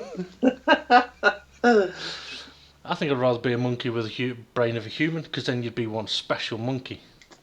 Yeah, but and you could throw shit at people and they'd go, "Oh, well, it's a monkey." You could, innit? and it's a monkey. Yeah, it's a monkey. But you I know, can Dave, get involved in all sorts of shenanigans. You could phone people up as well. You'd have to eat bananas for the rest of your life. You don't like bananas. You bet you could be in PG Tips adverts doing all sorts. Yeah, monkey. Living the dream. Yeah. Could be in Planet of the Apes. I've got one for you then. Would you rather spend 1 minute with Margot Robbie or 1 year doing what? whatever you want? Not playing Scrabble. Or spend the rest of your life with, let's say, I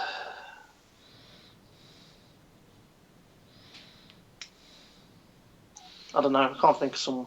Well, I was going to go someone that wasn't too bad, but bad enough. Well, because for you, right, Dave, if you got the opportunity to spend the rest of your life with someone, a female, that's a bonus for you, isn't it? No,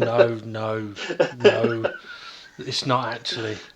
Right, don't get me wrong. I'm all for love and marriage and all that kind of stuff, but at the same time, everybody needs their own personal space and time, and I'm quite happy with mine. I've got it. Right, would you rather have sex with Margot Robbie, right, but she's got some STD that'll rot your cock off? Nice. But you won't realise it until a week later. Or would you rather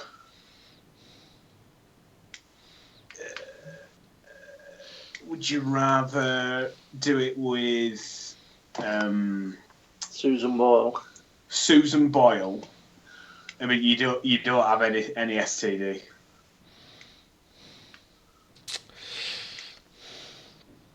I think. But she gives you love bites.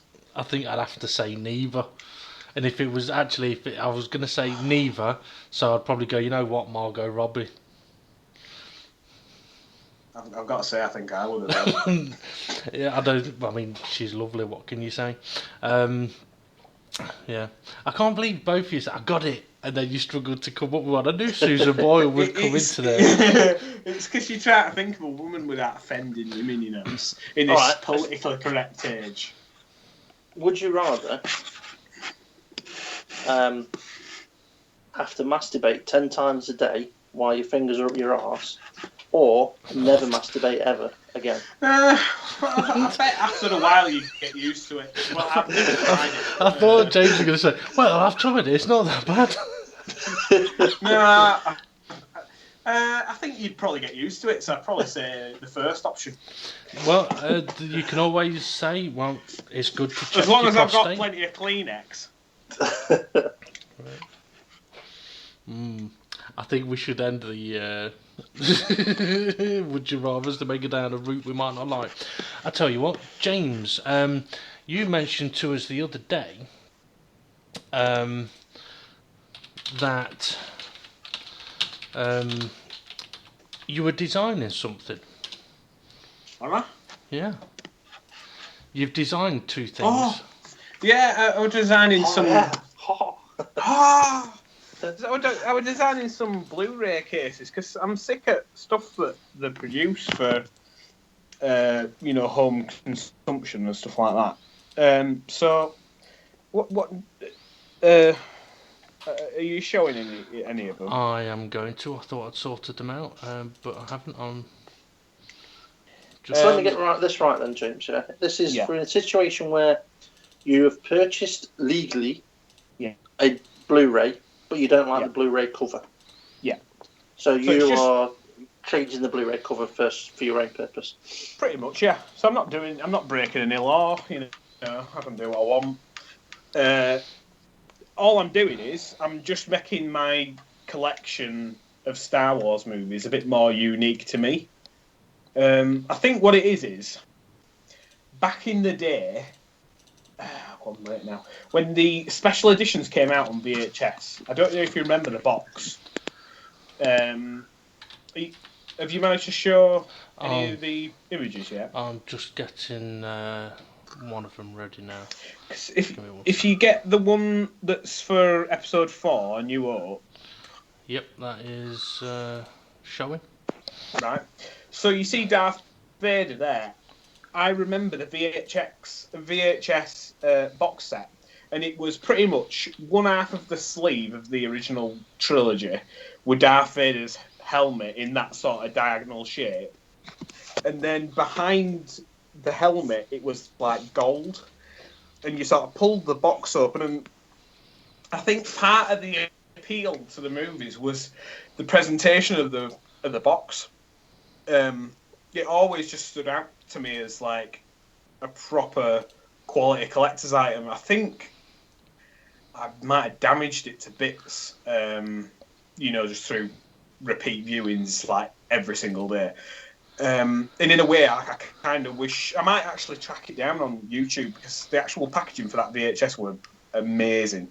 Like, I'm not joking about if for any sort of packaging for a box set, I'd say that is the number one. The original Star Wars Trilogy Special Edition on VHS. It's a quality box set.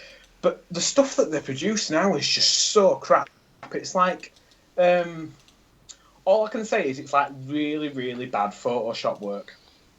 For example, I don't know how quick you'll be able to get this up, Dave. But depends on what I'm watching. I'll just send you the Blu-ray art for Rogue One, and it is awful. It is just. Here we go. Right, I'll send you it now, and straight away it just looks like a load of photoshopped images plastered on top of each other, and Death Star in background. There's nothing about it where you're like, "Ooh, that's special." It just looks like really. I think what it is they're trying to like appeal to a younger viewer, and why is it not saving that? Come on, you bastard. Oh, here we go. Right, we got it now. So I'll send it to you now in the messenger chat, and straight away you can see there's just no quality to the production of these poster art. And I don't know about you, but what do you think of me custom Blu-ray cover? My first thought on it is, if you've got them all matching like that, it looked pretty cool, really. Yeah. Well, this is it. I just think to myself, what I'm going to do is. So is that the one that you've made? No, the one he's just put up, the Blu-ray one, Yeah. is not. That's the official one. That's the official release. Now that to me just looks like a load of photoshopped images plastered on top of another. Yeah. Yeah. But it doesn't in any way make me think of pure quality. It just looks like, I don't know, just looks cheap. Right. Blu-ray is supposed to be like HD quality, what have you. For me, you should have a HD quality picture on the front, not something that looks like it's poorly done. Yeah, but that's it. I mean, you've got the main character, Jin Erso. I've got the name of the girl that plays her. Should be that Stephen Hawkins movie. Felicity Jones, that's it. You've got her there, and then obviously all the rest of them are scaled smaller. But I don't know. There's just something about the entire image, the way it's comped together, just looks so cheap. Is it just me? It may be. Maybe you're just picky, James. It looks like a video game to me. Yeah, it does. But then I'm going to try and show it quickly. But then, I've been working with a few. I mean, this is one attempt that I were working on. I thought it were getting a touch too busy. This wasn't like complete, but that was one I was working on for Empire Strikes Back. So I like comping different images together, but I thought it were just getting a touch too busy, that one. Well, let's have a look. Just want to let my show stars here know that the special guest I mentioned to you both a little earlier is available. Is available. All right. It's available. So I'm going to show this picture, James. Then what I'm going to do, it's going to take me a moment, but I'm going to show a little video. While that's playing, we'll see if we can get our special guest to come and join us, and then we will have a chat with him. But I'm just going to show this Star Wars picture that you've done. We can come back to your Star Wars pictures as well. No worries. So let's see. So this picture you've made, this is one that you made then as a kind of tribute, is it? Yeah, well, it's just sort of, I was just like doing a bit of a few different ideas. So that one that I put there, where you've got like Han Solo at the top, and then you've got like him in carbonite. Straight away, I was thinking there's a bit too much going on here, and then I dialed it back. But all I'm meaning is these companies such as Disney are paying people to do stuff like this.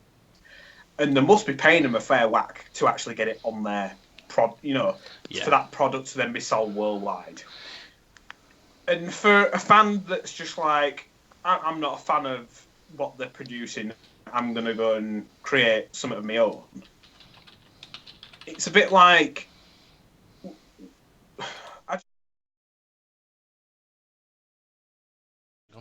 No, right. Sorry, I tried doing something and it blacked us out. Sorry, you were going on about Disney. Oh yeah, all I'm saying is I just don't understand why Disney don't think, you know what we'll do is a bit like we were mentioning before the season started, we were banging on about the liveries for F1 cars and we were disappointed and stuff like that. Yeah. It's a bit like that kind of thing. And then we heard through Twitter that Sean Buller got picked by Renault to work for them to do designs and stuff like that. So I was thinking maybe of going down something like that kind of line where I might set up my own Twitter page just to do with like custom Star Wars art.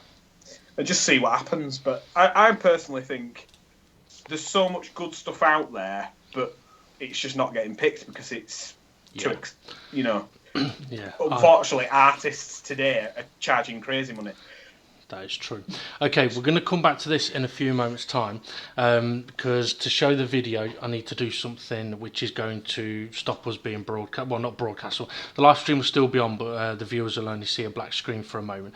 So bear with me 2 seconds, folks. Let me just get that sorted out, and we will be right back.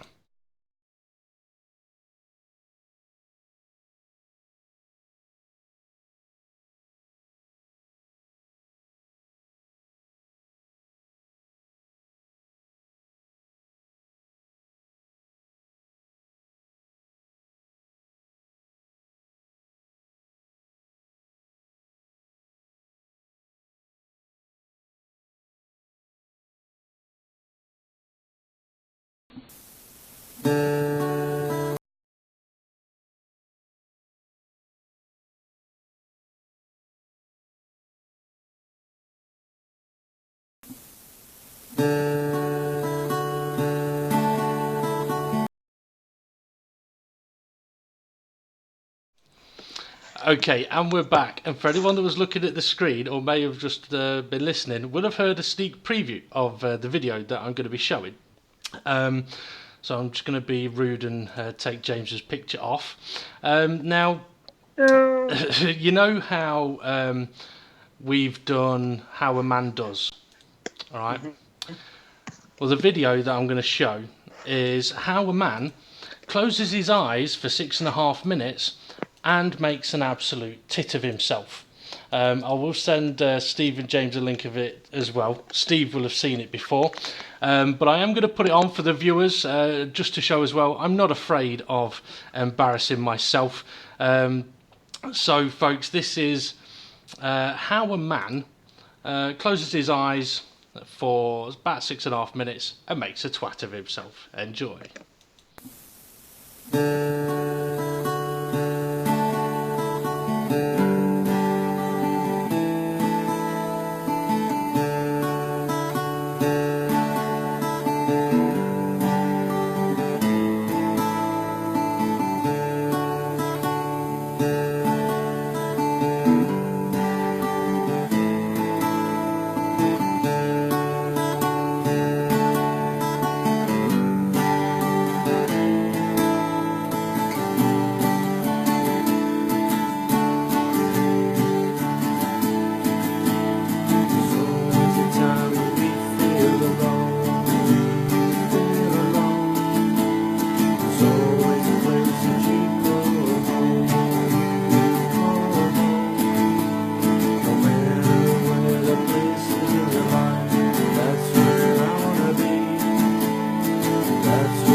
There you go, folks. Very embarrassing for myself, obviously. Hope you didn't enjoy that at all. Definitely don't share that.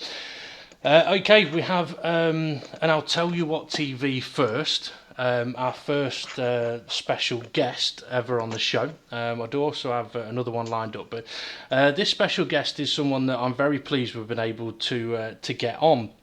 I'm not entirely sure how to introduce him other than to say former teammate, former rival, former Kev 187, otherwise known as Kev Brooks.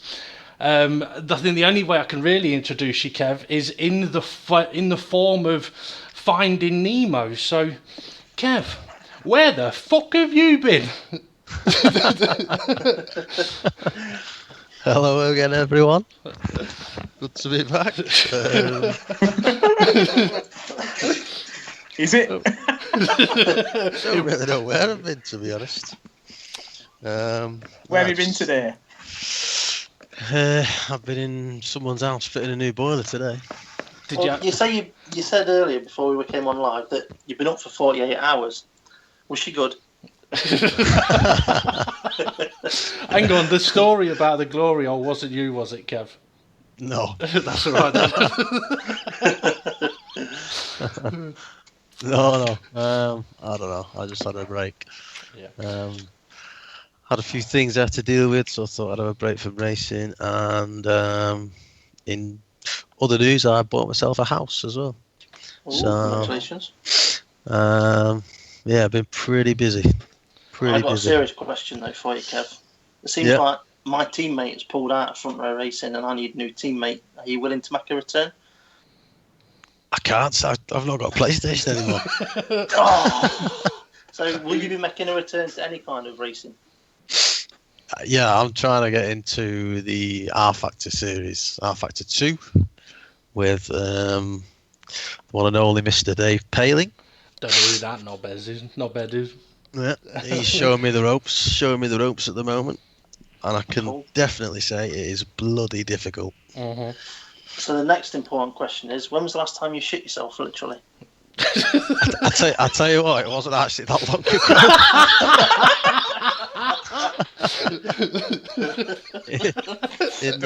Same here. I've never shit myself until I started this podcast. I've done it twice now.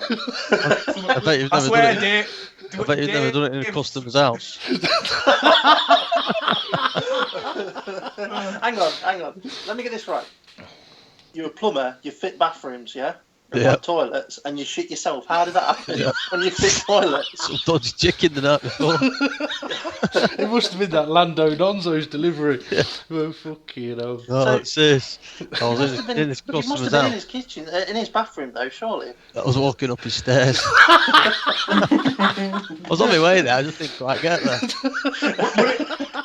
So you already knew it were on its way. I had one. The other day I had one as a walking dog, and it was like, I had no clue it were on its way until it literally went, I'm at your arsehole. No, I knew it was coming. I tried my best to get there, but just didn't make it. So I had to send my apprentice, who's my brother.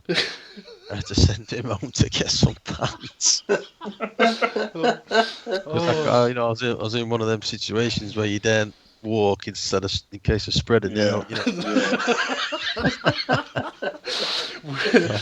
I think when we first mentioned about shit yourself to James, right? He was like, "No, I've never done it. It's never happened. I've never been that bad." He even went and asked Vicky if he had or not. But it's just a fact of life. At some point, we all pretty much do it. Yeah, that is for certain. Okay, I mean, for anyone that doesn't know you, Kev is obviously someone that we race with in our F1 league for quite some time.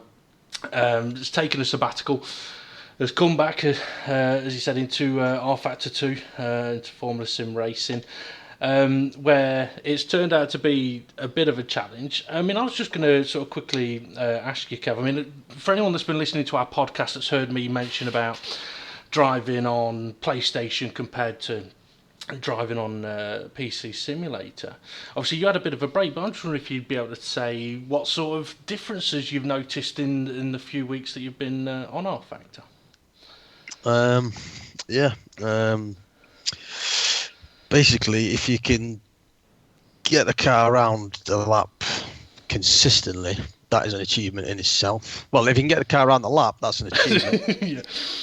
If you can string 5 laps together within half a second of each other, that is a very good achievement. If you can not lock your tyres, that's an achievement. Because if you do, you're knackered. You have to go into the pits because your wheel will shake out your hands. Probably actually damage the wheel if you didn't pit. It's just unbelievably realistic. That is. Yeah, well, that's what it's called. It's called a simulator, isn't it? So that is true. So in the past, then on PlayStation, when you've seen like games that have said the real driving simulator, or like most Formula One games on PlayStations call it a simulator. yeah. How much of a simulator is it on the PlayStation? Now you've seen what it's like on PC. Don't get me wrong. To go fast, you've got to have some talent, obviously. But I think you're learning how to play a game, whereas you're not learning how to drive a car, I guess. Yeah. Well, I don't know. It's not the right words. How can I put it? Dave, help me out. No, I think you're right. Not the right. It's more about how, I mean, especially from me playing on old F1 games, it was kind of more about trying to work out what the little gimmicks were that you had to. Well, yeah, like in one of the series, we used to call it, didn't we? We used to call it Mario Kart in one of the games. Yeah. Because that wasn't just me. Yeah. That wasn't just me driving into you. What it counts. No, you very rarely did that. No, you always did it to me. One day. Thing is, I mean, no, but yeah. Going back to the Mario Kart thing, that is exploiting the game really, whereas you're not driving the car, because the fastest way to get around the track was to slam it down the gears as quick as you could into first or second gear and slide the back, like drift the back end of the car around the corner, as opposed to driving the car around the corner. Yeah. That's the Mario Kart scenario anyway. I don't know if you remember. Obviously, a couple of years ago, I said to you once. I says, like driving real vehicle. So, have you ever tried left foot braking? And you tried it and nearly headbutted the windscreen. James has still yet to try it. From what I've gathered, we've been telling him to try braking with his left foot. As far as I know, in a real car, yeah. Oh yeah. Yeah. I think I have tried it once, and it wasn't a good sight. No. In real life, I think I'm going to kill myself one day, because the amount of times I get right up behind people, sort of have a cheeky look out as if to say, I'm going to come past you because you're driving like a granny. And then I'll knock it down in a third so I've got enough power to get past. So I've got a little polo. Knock it in a third, get alongside, and the amount of people that then all of a sudden, magically, they can go from 40 mile an hour on a national speed limit lane. They magically find what the right foot does, and you're going side by side with them. You're going 60, they're going 60, and then you've got a car coming towards you, and you're like, you weren't going 60 before, so what's going on now? I fucking hate them bastards. Yeah. Anyway, what were you saying, Steve? What were you saying, Steve? I don't really understand that one. Is that a private one? I think that may have been. I'll tell you what, Kev. So why is it you've been awake for 48 hours then, or nearly 48 hours? Went to bed last night. I thought pretty early-ish for me. Went to bed about 12-ish, didn't I? Yeah, and fucking hell, kept looking at the clock, and the hours kept going by, and I just stood there tossing and turning, and then you didn't have any fingers up your arse, did you? You wake up with a stinky finger. Oh, Welcome back, Kev. yeah. Yeah, I know, yeah. Fucking hell, I've got myself into it. Oh dear. I don't know, I've been shit with sleeping recently, but Well, I noticed you went out. What was it Saturday night? And you said you didn't get home till Oh, yeah. 7:45 Sunday morning. didn't get home till 8 o'clock Sunday morning. Yeah. You know. Jesus Christ. Yeah, that sort of thing doesn't help. I must stop that. No. Did you get caught out by any April Fools, Jones? There was one where I had to read it twice, yeah. Well, there would have been a couple actually, I suppose, but fucking don't ask me what they were, I can't remember. What were they? I can't remember, it was all over bloody Facebook. You get a stupid one, don't you? You have to look again and think, is that real? And when you think about it, it's April. Yeah. Okay, next question then. Formula One. Obviously, we're an F1 podcast, but we also talk about everything else, as you may have gathered. Have you been keeping up with Formula One over the last couple of years? Been watching it at all? Oh yeah, I've still kept up with the F1, yeah, definitely. So, is there anything that stands out as a good thing, a bad thing? Good thing is that the racing's getting a lot closer. Like last year was, last year was a lot closer than the year before. Put it that way. Vettel got very lucky in Australia, in my opinion. Yep. And I don't agree with that rule either about how they can go through the pit lane and the VSC is completely negated. They can go as fast as they want. True. But I don't break the rules. Say, No, the VSC is meant to neutralise the race, isn't it? But obviously it doesn't. Do I throw my argument back at him? Well, Go on. should a driver be able to benefit from the VSC? Well, no, because it's there to neutralise the race. Okay, I'm So- gonna have to. Throw the Right. argument, Dave. Okay, right. Don't get me wrong. I fully agree with you. Right. I think it's wrong that what happened. But you've said it yourself. The VSC is to neutralise the race. When the VSC came out, Vettel was in P1, Hamilton was P2, Raikkonen was P3. When the safety car period ended, Vettel was in P1, Hamilton was in P2, and Raikkonen was in P3. So the VSC did neutralise the race. I never looked at it that. Yeah, I did. Well, I never. Vettel had fresh tyres, and that's where he got his unfair advantage from, and that's my point, that it shouldn't be allowed. So they just didn't tell Hamilton to go faster, from what I've read. Yeah. He was in the window, wasn't he? Vettel. Well, I thought that Hamilton was running to his maximum delta, but should he have gone through the pit lane and benefited? Yeah, before the safety car came out, Yeah. what Mercedes would have and should have done if they'd have had the correct time is apparently he's told Hamilton to go faster in case there was a safety car Yeah. to get him out of that window. Yeah. See, he might be half asleep, but he still knows his stuff. Oh yeah. Oh, sorry. James just shit When himself. did that come out of? He doesn't know. Oh, you should have heard it. It was on one night. He farted. He goes, I think I've just shit myself. So, no, I've got a quick question for you then, Go on. Kev. To do with your sim racing. Yeah. If there was anybody that you'd raced against in the past on the PlayStation that you would also like to see one day on Formula Sim Racing, who would it be? Dominic Overdyking.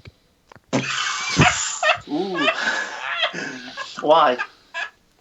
Because he was always very feisty. Very feisty driver. Mm-hmm. Or as I like to call him, a cunt.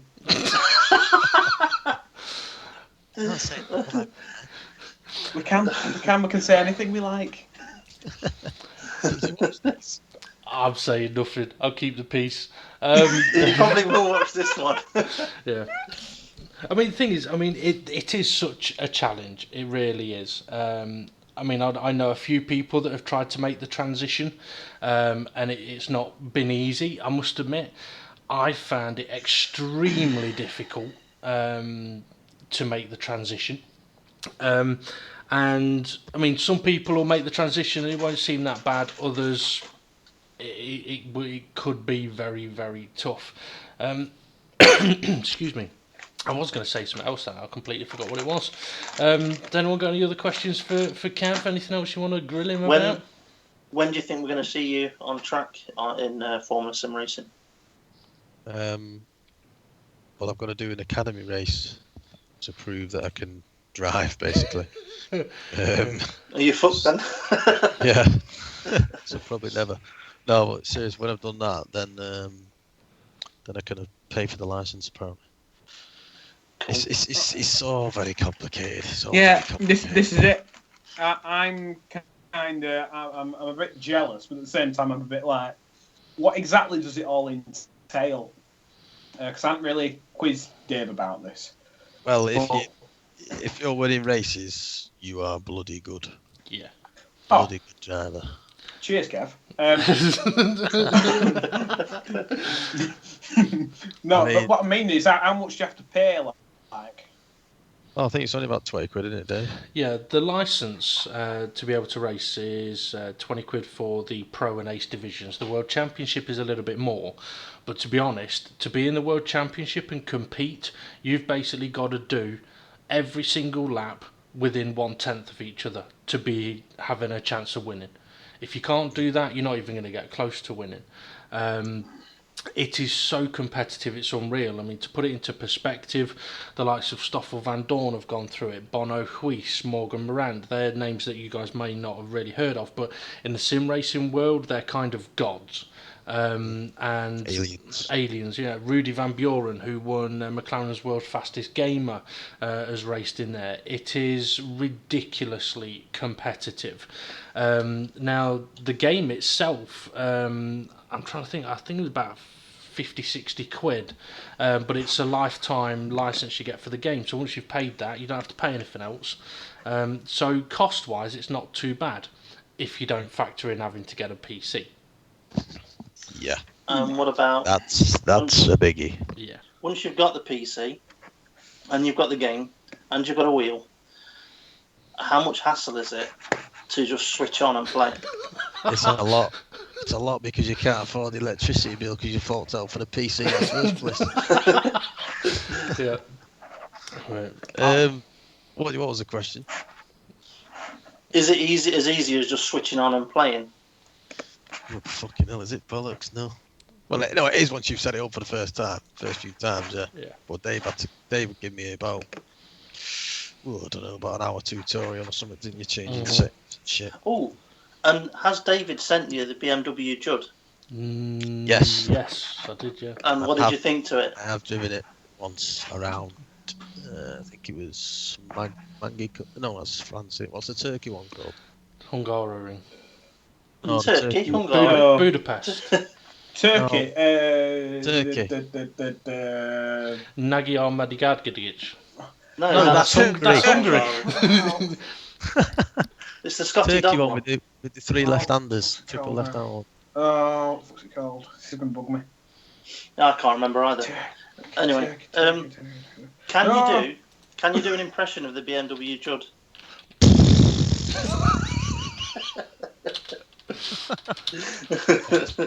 Wow. Well, now you've hinted on impression. This is something I didn't actually mention to James. Are you aware, Kev, of Hando? Hando. He's not. James. Hando. I've just remembered it's called Istanbul Park. Yeah. I don't say I remembered. I've really been that's googled. I googled it. Istanbul Park. Yeah. Yeah. Hando. It's nothing you get from your grandma. And you don't have to phone up and complain to a dating site either. I tell you what, right? I'm gonna send you a sentence on Facebook, and what you need to do is read it in your best Japanese accent.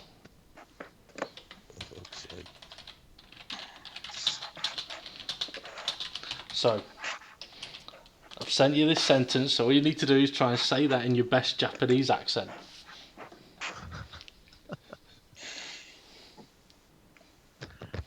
Sometimes I wake up grumpy, sometimes I let her sleep.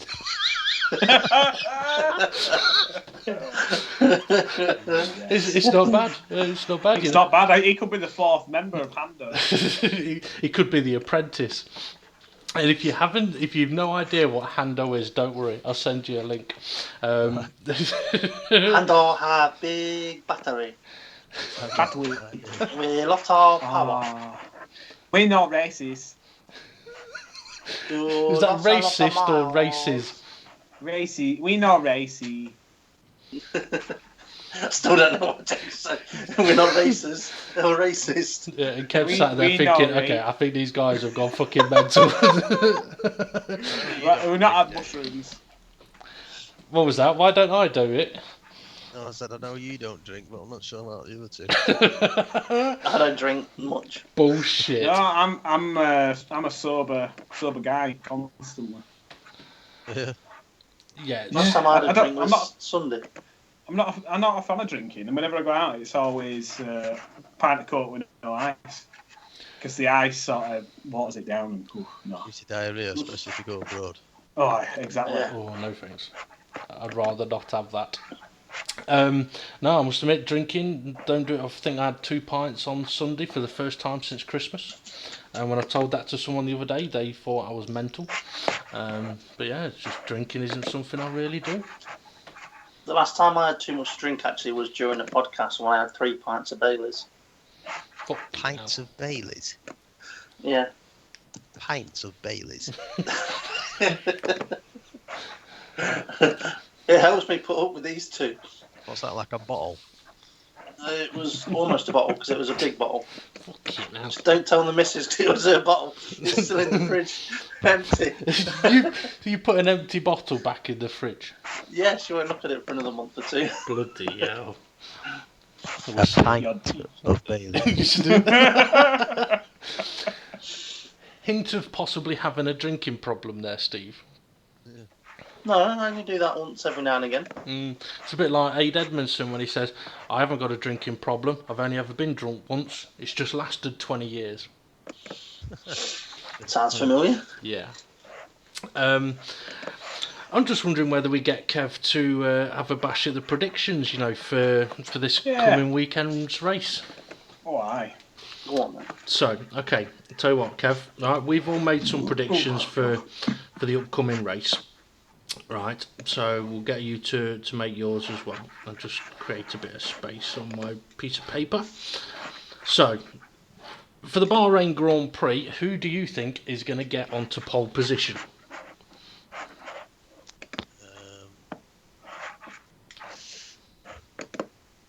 To be quite honest, I'm going to say Hamilton. Okay, yes. I think he's the best of one. Okay, just to let you know, you've gone a little bit quiet on the microphone. Oh. Can hear James's mass a lot though. Yeah, Hamilton for yourself. Okay, who do you think's going to win the race? I actually want to say Kimi Räikkönen. Hey! When was the last time he won? Donkeys ago. When? I think it was Was it with Lotus? Lotus at Australia in 2013. Yeah. I'd like to see him win, but I think it'll be between Vettel or Hamilton. Was that a horse I just Hey did? up, horse! Yeah, I tell you, Kev, you're more like me than you know. What's that? Because I went like that. Yep. Yeah. I were doing it all the time when we first started. Now I don't do it just because they both go, horse! Oh dear. Okay. You've got the fastest lap. So, Colin, I'm going to have to lock you down to one. Are you going to go Raikkonen? Or are you going to go Vettel or Hamilton? He goes well around Bahrain, doesn't he? Yeah, I'll put a bet on Räikkönen. Okie doke. Okay. Which 3 drivers do you think are going to be on the podium? Hamilton, Räikkönen, and Vettel. So, is that Raikkonen first? Räikkönen, then Hamilton, then Vettel. Oh, I swear, this is exactly the same as what I said. No, it's not. it is. No, it's not. You said Raikkonen, Oh. Bottas, and Vettel. Oh, Um, I thought Hamilton were going to have a bit of bad luck. Yeah. Oh, right. Okay, who do you think might be the first to crash? Maldonado's not in it anymore, is he? Unfortunately not, no. Damn. I'm going to say Max Verstappen Ooh. because he was a bit, well, unless he's calmed down, but he was a bit wild last week, That is true. He the was. week before. It was. Okay, going to ask you to give us a lap number that the Honda engine will blow upon. Steve said 38, so James said 37, so I went 39. So Steve's fucked unless it's lap 38, and we'll give a bit of leeway either way. So yeah, give us a lap the Honda engine might blow upon. Say 40 then, it fucks Dave over. Fuck off. Well, Honda. Did he finish last race in Australia? One engine blew, but Hartley did get to the end, a lap down. Oh shit, yeah, they're with Toro Rosso now, aren't they? Mm-hmm. Oh, 36. Oh, nice one. Okay. What did I say? 37. Oh, fucking hell. I like that. Okay. Got one more, which is what position do you think the highest horse will finish, and which driver will it be? Highest arse. Yep. I think it will be Grosjean, and I think he will finish P8. Oh, it's a little lower than what we went for, but some interesting predictions there. I must admit, when you got back in touch a few weeks ago, I did say to you then, I says I won't tell people that you've got back in touch. It's not for me to do. If you want to get back in touch with people, that is up to yourself. A couple of people have asked if I've heard from you at all, and it's been interesting to sort of sit there and go, no. Obviously, now they're going to find out that I have. I don't want them to think I was disrespecting them. It was just... They're going to say, we knew that Dave was always a liar. He always knew what the fucking weather was. Yeah. Oh, see, Kev don't know about that story. Fucking hell. Oh, Kev, do you remember What? somebody called Dan Evans? Yeah, I don't. Yeah, they said it. This is a big story, but I've not heard it yet. We'll get on to that in a minute. I was going to say was, obviously you've joined us for a chat here. There's people that we've known from a few years ago. Do you think there's a possibility that you might get bombarded with messages now? No, bloody hell, not a celebrity. You'd be surprised. It wasn't even that. I mean, bloody hell. I was good, but I wasn't brilliant. I wasn't fantastic. Oh, I don't know. People called you one the of the Pele. top 3 or 4. I'm quite a modest guy, you know. One of the top 3 or 4, you know. That makes me I'm pretty feel like sure- shit now, because you beat me often enough, you bastard. Yeah, you beat me. True. So I've had people say to me, have you heard anything from Kev? Because I've messaged him and he just doesn't reply to me. That's what most of my customers say. That's because the messaging you're saying, why is there shit stains on my carpet on the stairs? Well, the best one is, hi Kevin, are you still coming today? Oh, shit. But, okay, should we tell him the weather story? It's only So, fair. Let's just say this is probably the main reason I left the league Right. and decided to go and set up my own. Oh, do you do your own league now? Yeah. Oh, go on, give it a plug. Kind of. What's it called? I've never talked about it before.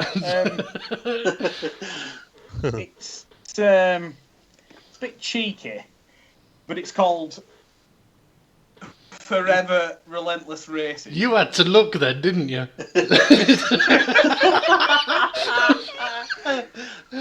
So it's called, in short, FRR, Project Cars.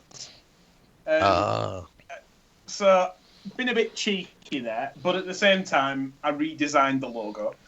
I actually made what Front Row Racing are using as their logo now. redesigned the logo. I think I actually made it a bit more shit hot. Just kissing my own ass there. Can you reach? Just about. And so yeah, I run my own league now. I'm able to race, and then after the race, edit. Got a YouTube channel going. It's only been up. I think I'm on my halfway through my third season. Yeah. Not done a huge amount of like promotions, and I think let's have a look. I think I'm at nowhere near as many subscribers as we had at Front Row Racing, but it's mainly just through editing the race, and I try and put together a bit of a package like what you'd see at a Grand Prix, like with instant replays and shit like that. Oh yeah. Because that's the only thing that sort of bugs me, like when you're watching a live stream, you can't really go back and go, let's have another look at that. I mean, you might be able to do on the PC now, but that kind of bothers me with stuff that's on PlayStation, where they're not able to actually get in depth with stuff and actually analyse who's at fault and why something's happened. Yeah.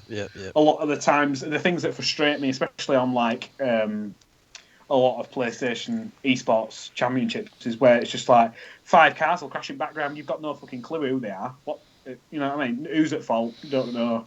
Carry on. We're watching the leaders, and it's just a bit vague for me. So I like to get a bit in depth. Some drivers don't like it. It means you get on the footage more, doesn't it, James? It does. And it means when I do an overtake, I go a bit apeshit. I'm like, oh, what's the move there? So I sort of think myself up a bit. But I do actually really, really enjoy it. And this podcast mainly, but it kind of started when I've been going through a bit of a rough patch. I had a few like, don't really like to talk about it, but I had a few like mental health problems. Mm-hmm.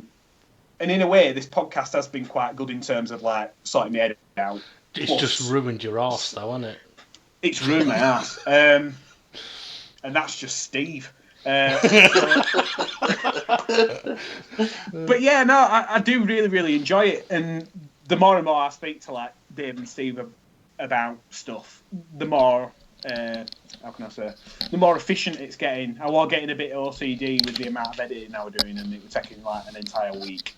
Oh yeah. But I've run my own league. I've run it on my own. I don't have anybody telling me what to do, so I'm quite happy at it.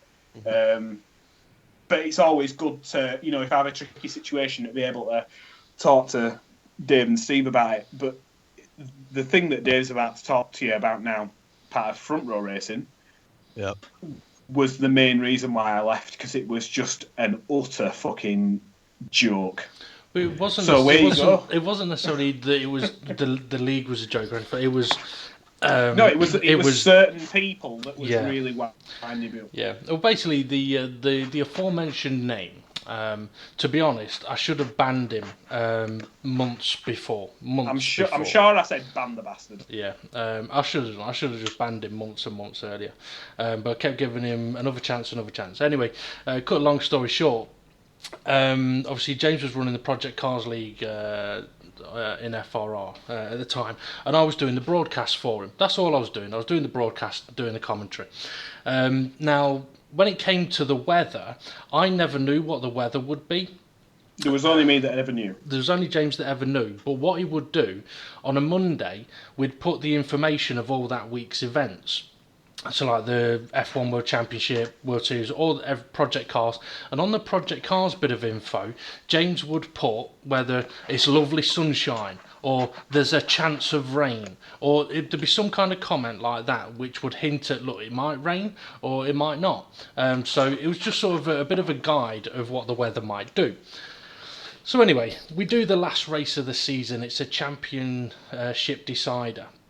I think I had to pick Vicky up from work. I wasn't even there. Oh no, you was. You was. For the last. I think it was the last 5 laps. I'm really sorry. We're halfway through a stream, but I've got to go pick my girlfriend. That's right. I think you did have to go. Yeah, at the end. Anyway, so it was a championship decider, and Kay Slay was one of the people that was in the championship fight.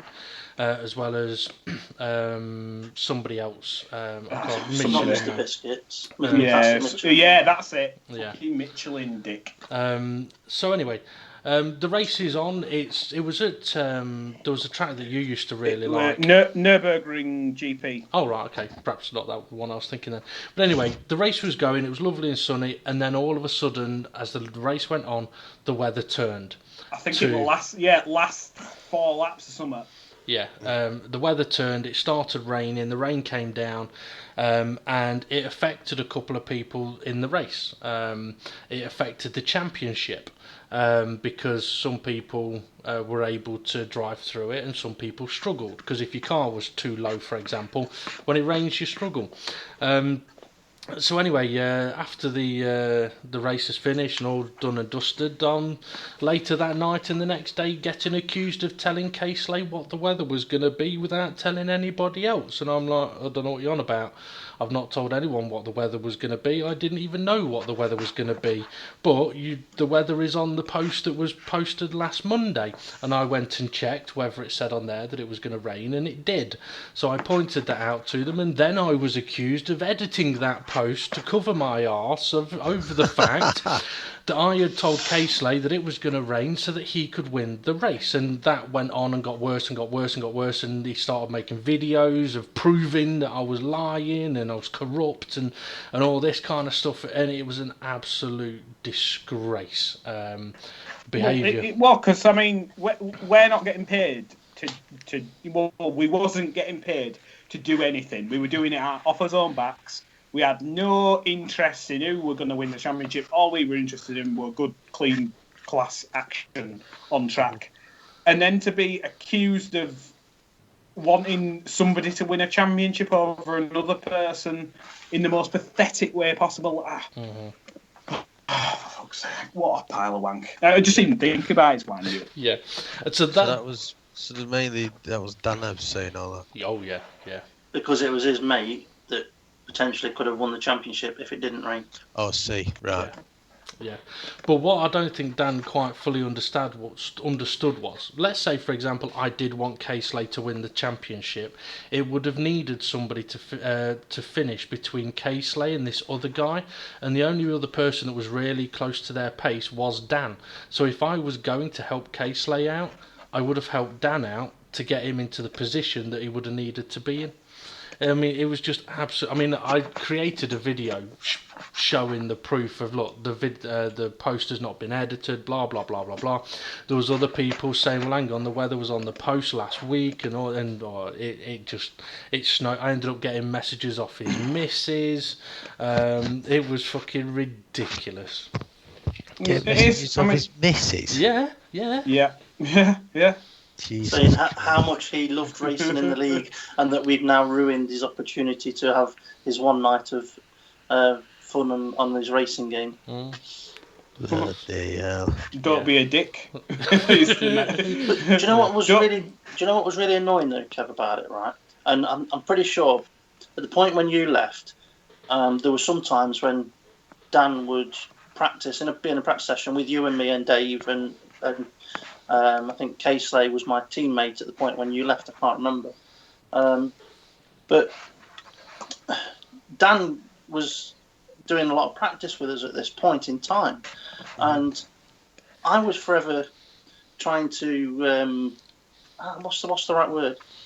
I'm trying to think of the right way of explaining this. But no. I was trying to side with Dan as much as possible in a way to shut him up, but also to say, look, you've got nothing, you've got no grounds to go on. I was trying to be a friend to him as much as possible, but it got to the point where I just ended up saying, Dan, you're full of shit. I can't deal with you anymore. Yeah, well, he was full of shit. Do you remember when he used to... You remember you saying to me about him on the Codemasters forums?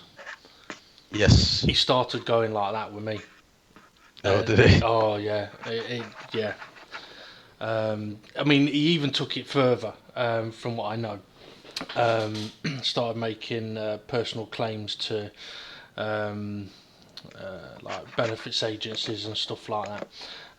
So he went full scale fucking went full scale meltdown. Oh yeah. But the funny thing is, right? the last season that me and Dave were admins, right at the start of the season, me and Dave basically turned around to the admins and said, this is going to be our last season in front row racing. We'll do our utmost to have people in place to replace us by the end of the season, but this will be our last season. Yeah, so we had people coming in, didn't we? Like we got people to come in and broadcast and do commentary on the reserve races, and like basically vetting who could do broadcasting, who could do commentary, who could be a potential admin, and sort of setting everything up for that point where we make the announcement. And obviously, between the point of us telling the admins that we weren't going to be admins anymore, and the point of when we left, somewhere in the middle was the situation with the Project Cars League. When Dan found out that me and Dave were leaving, obviously it all kicks off again. Oh, they left because they know they were in the wrong. They're being forced out.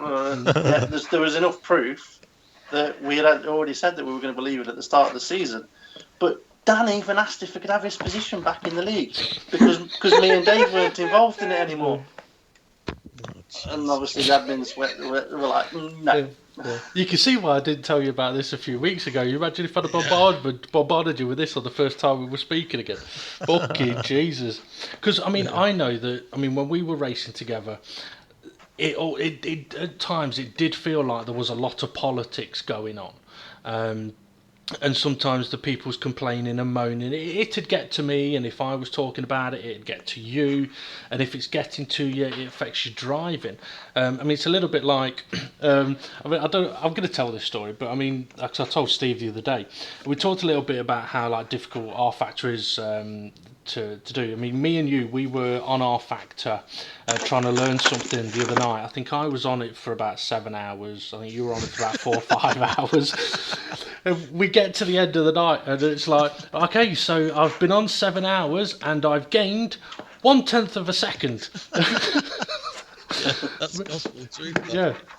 And that's kind of like how difficult it was. But imagine trying to do that while having loads of politics going on. And as much, I mean, people have asked me like, why did I step down as an admin? And I've never ever given anybody one particular reason or given anybody all of the reasons. But one thing I will say is not having any of those duties has made me be able to just go, you know what, I just want to drive. That's all. I just want to drive and have fun, enjoy me driving, enjoy me racing. Which is why it hurts when Steve asked me on the last podcast how my race went. Yeah, how did your race go? Well, yeah, in 2 races at Melbourne, a possible 88 laps, I've completed 7. Oh. Go on. Finally, an official word from the FIA following their decision on Haas and Ferrari following complaints from other teams. Would you like me to read this latest news? Go on then, breaking news, go on. Got to wait for the next page to load. Clickbait. Oh, they may be known as the Ferrari B for some. All right, okay, so they're on about Oh, but everything has been done completely legal. Nothing is out of order, basically. Of course it has. Yeah, Ferrari. John Todd's been handed a 20 quid note. Fucking shut up. Yeah.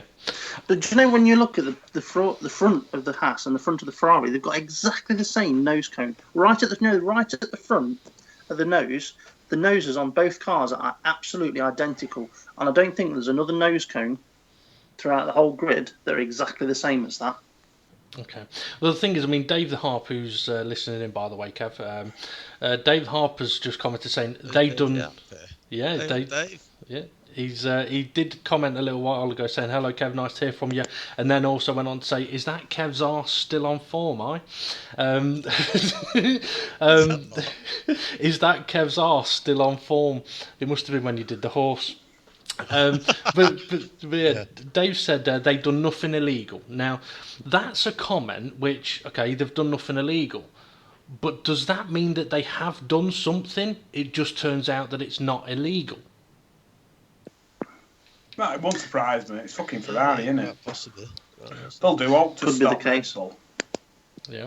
I mean, I have literally just read that one line to you about they've not done anything illegal. Okay. Or what they've done is legal, but I am going to continue reading. If there's anything else worth mentioning, I will. Okay, I'm going to set Steve a challenge as well for the next podcast. Pictures of the Haas and the Ferrari, so we can put them side by side, compare, and see just how similar they appear to be for you, Steve. Okie dokie. I shall sort that for you. Okay, just thought of a couple of things to ask Kev. Obviously, Kev, to do with Formula One. What did you think of the grid girls situation? Fucking load of shite. Yeah. A load of shite. They've done it in the MotoGP as well, I think. Well, Sorry, Kev, you're a bit quiet. Can you hear me now? Yeah. Can you hear me now, gangster? Can you hear me now? Can you hear me now? Yeah, load of shite. I think they've done it in the MotoGP as well, haven't they? Mm-hmm. But them grid boys are good looking, aren't they? Them grid boys. they make up for it because Gary Glitter's in crowd. Oh, God. This could go... I don't agree with it. I don't agree with it either. It's the world's gone bloody mad. I mean, we say it every day, but Yeah. It really has. It really has. Well, I watched Cars 3 last night. There was more action and overtakes in that than there has been in Formula 1 in the last season and a bit. Yeah, that's another thing actually. I was explaining it to my dad because he was saying, because he's more into the MotoGP, see my dad. But I was explaining, he was like, why there's not much overtaking, is there? And I had to explain about this so aero reliant now that they can't follow each other. Yeah. And they can't. You watch Hamilton in Vettel, he lost, what did he lose? He went off, didn't he? He lost 2.5 seconds. Mm-hmm. He was back. Within back 2 laps, he was right back on his ass. He was back up his ass again within 2 laps, and for the next 10 laps, he sat behind him and then turned the engine down and backed off. That's not racing. Yeah. No. Let's follow the leader. Yep. That it is, and it's fucking annoying. We've ranted about that so many times. It's unreal. Dave, I'm going to be sending you a couple of images. Oh, I didn't mean you have to do the Haas and Ferrari now, by the way. I've done it. But Kev, Jean Todd's great idea to fix Formula 1 is not to remove aero from these cars. It's to change qualifying. Yeah, that was a farce. I remember that. Was that the beginning of last season? No, they're on about fucking joke. Yeah, they're on about doing it again now. Yeah, where they're on about making Saturday a sprint race to set up the grid for the Sunday. Doesn't need changing. There's nothing wrong with qualifying. There's nothing wrong with qualifying whatsoever, I don't think. I think qualifying's fine. It's just the race. I think they need them. Is it the blown diffusers? They need them back, whatever it is. They need blown diffusers and ground effects. Shall we have a look at the Haas and the Ferrari now? As long as it's not Kevin Magnussen's Haas. It might be. Okay, give me a few moments to just get them onto the podcast. So, okay, Kev, we've obviously been asking you a number of questions. Is there any questions that you want to put to us? You should have given me a few minutes to think of something. Okay, I'll give you a few minutes to think something. Think of some questions that you might want to... While you're having to think of some questions, though, Kev, I've got another one for you. Go on. What was it like to be the front row racing race director? Yeah, good one. Good one. Dave the Alps ears have just perked up. Oh dear. Yeah, I never actually knew who that was anyway. Neither did I. Neither did I. It was me.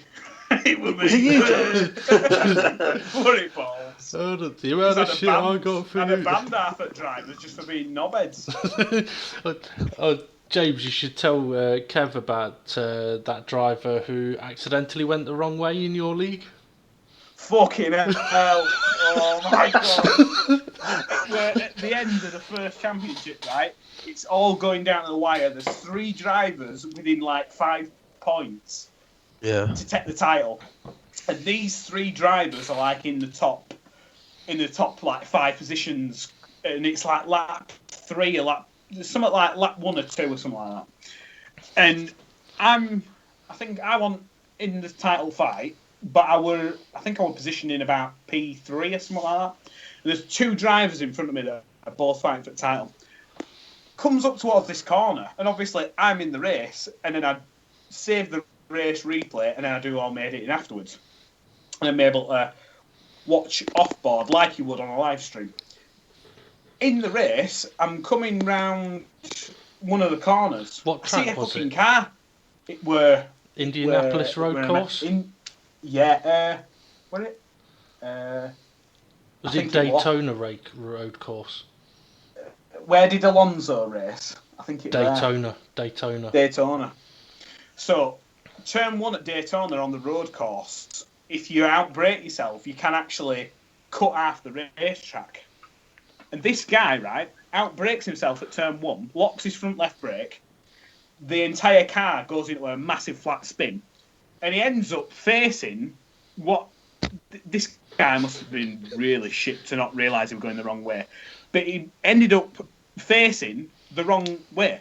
So he carries on round this corner, not knowing anything. I'm driving, and there's 2 cars in front of me, about 20 metres in front, and then all of a sudden, out corner of me, I'm thinking, what the fuck is that car doing over there? Comes round the corner, and he's just in the centre of the road, coming straight towards us. We have to all avoid him. He drives onto grass, realising, oh shit, I'm going the wrong way. And, oh my God, my heart rhything. I thought, I cannot let this championship be decided by an absolute dick that doesn't know what fucking way he's going on the track. Safe to say, after that race, he were banned. But Jesus Christ, I think what it was, I tested him out. He wasn't particularly fast, but he was clean when it came to coming up behind him and like manoeuvres and stuff like that. So I thought, you know what, fair enough. He's not the fastest spanner out there, but I'll give him a go. I think he only had like 2 races, and the second race he was going the wrong way. I thought, for fuck's sake. But that's it. It's one of them things where actually when you deal with people, you don't realise how, no offence, but I might like lose half my subscribers here, but you don't realise how the world's full of people. There must be 90% of them are absolute fucking dicks. I'm sure you used to like people, James. I know, I do like people, the ones that are normal, but them ones that are just absolutely cracked in head. I mean, we mentioned over Dyking earlier. I think he said something to me when I were just starting out running Project Cars for Front Row Racing. He said something like, do you think... Like, obviously, I spent a lot of time doing that, and I was only just starting out, nowhere near as good as I am now. And he says something like, I think I said to him, because at the time, Dave was wanting to step back from duties doing commentary and live streams, stuff like that. And I said to him, even though I wasn't best pleased with it, I thought, you know what, my internet is pretty shit. His is pretty good. I'll see if we can make it so that we can work together and do a bit of a commentary and stuff like that. But then him and his teammate, I think we all knew that dickhead is, they'd sort of go, oh yeah, we'll do commentary tonight, don't worry. And then literally about half an hour before the race started, the message going, I'm going out, can't do it. And you just be like, are you for real? And so that kind of thing stepped in where you were like, number one, reliability, I can't be having this. And then when they did turn around and go, yeah, we want to do it, they'd be like, oh, do you think that the league's not doing very well because of the way you're running it? Not, let's work together and make something good. It was, let's just point the finger at you, you're shit. So I think, in a way, it's been quite good. I'm going on a bit of a rant here. I'm laughing here because you've gone on a rant. You've gone over the mountain. You've fallen off the other side. It's been quite good just to go and say, you know what? Let's just learn from the ground up to set up my own racing league and go from the bottom and work my way up. And I've got to say now, I'm in a position where I do think for something that's done on the PlayStation 4, that's then streamed as an esports championship, just as if you didn't know me, Dave and Steve, what would you think of my work? Not saying can you kiss my ass, but what do you think? No, I've not watched any. No, cheers, Steve. No, I have seen some, and it's good. No, you do a good job. I've got a really important question to ask Kev and see if we can cheer James up a little bit because he has gone. I need some more chocolate. He has gone off. Okay, Kev. This could make or break any potential friendship you may have ever had with James. Right. It could also dictate how James's mood changes. Are you a Star Wars fan? No. Plain and simple. Right, I'm going to make a cup of tea. I'm not into. You probably won't like this comment either, but I'm not into sci-fi. It's not sci-fi. I knew you were going to say that. It's not Star Trek. It basically fucking is. Okay. That proves you haven't properly watched it. Mind you, I've ranted about episode 8 a fair bit a few weeks back. Yeah. A few weeks back, every week. Okay, if you're not a Star Wars fan, what was the last film that you watched that you really thought was that you really thought was fantastic?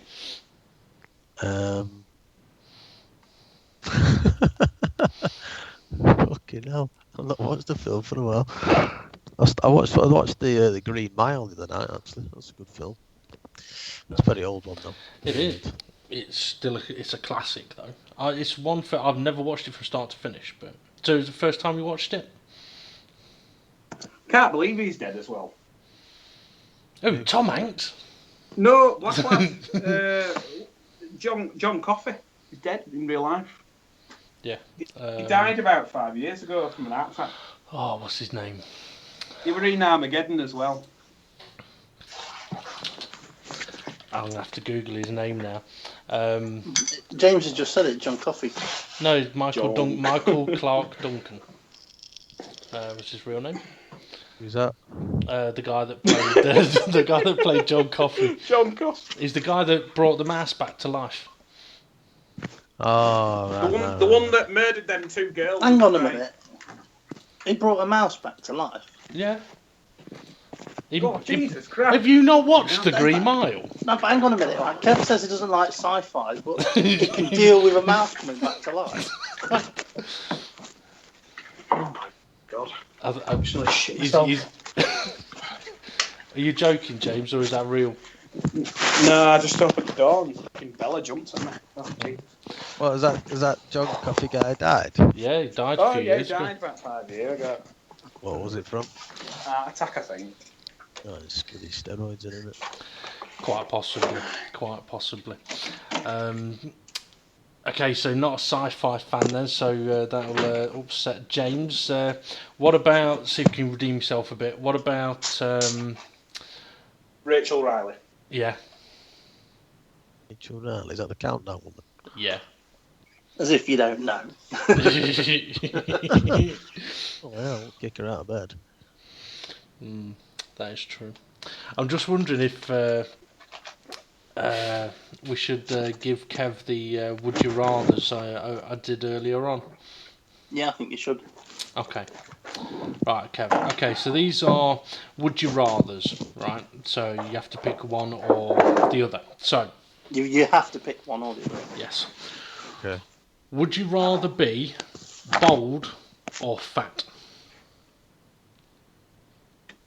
I'd rather be old or fat.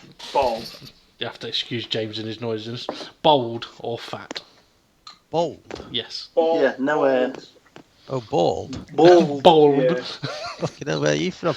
Right, Midlands, where we talk proper-ish. Bald.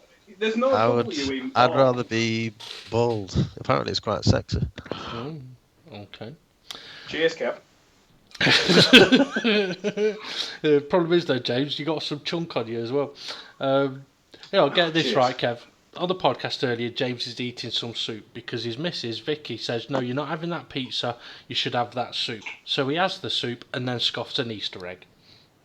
Yeah, defeating the object. Yeah. Okay, would you rather fight one Anthony Joshua-sized duck or 100 duck-sized Anthony Joshuas? 100 duck size Anthony Joshua's. And how would you take him out? Hey? How would you take them out? Shotgun. I still kick them off.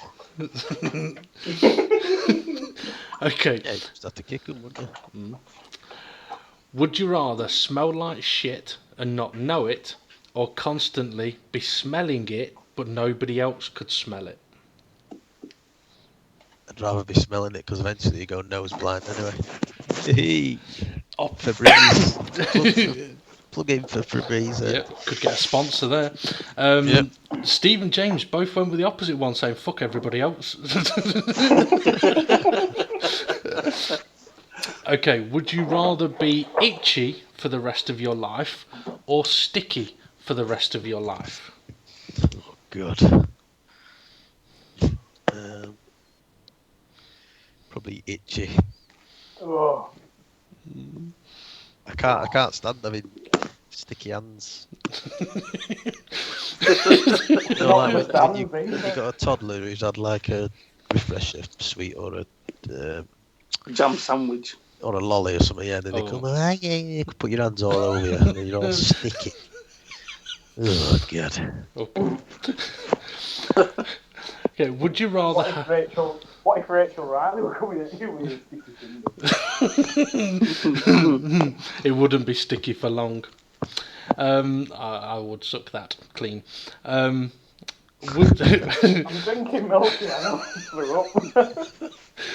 Would you rather have hiccups for the rest of your life, or always feel like you need to sneeze but can't?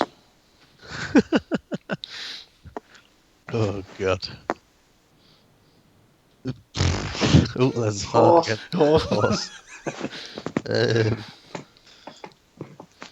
Hiccups is meant to be really annoying actually if you can't stop. Mm-hmm. Well then again, when I need to sneeze, I look up at the light and then it usually happens then. It's an old trick if you didn't know that one. I'll go with the sneeze one. Okay. And the last one. Would you rather pry off your thumbnail with a fork or put a cocktail stick under your toenail and kick a wall? Oh, Jesus Christ. What the hell is this?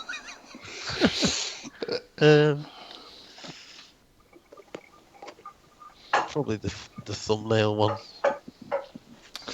Interesting. I think that was the same answer that Steve and James gave as well.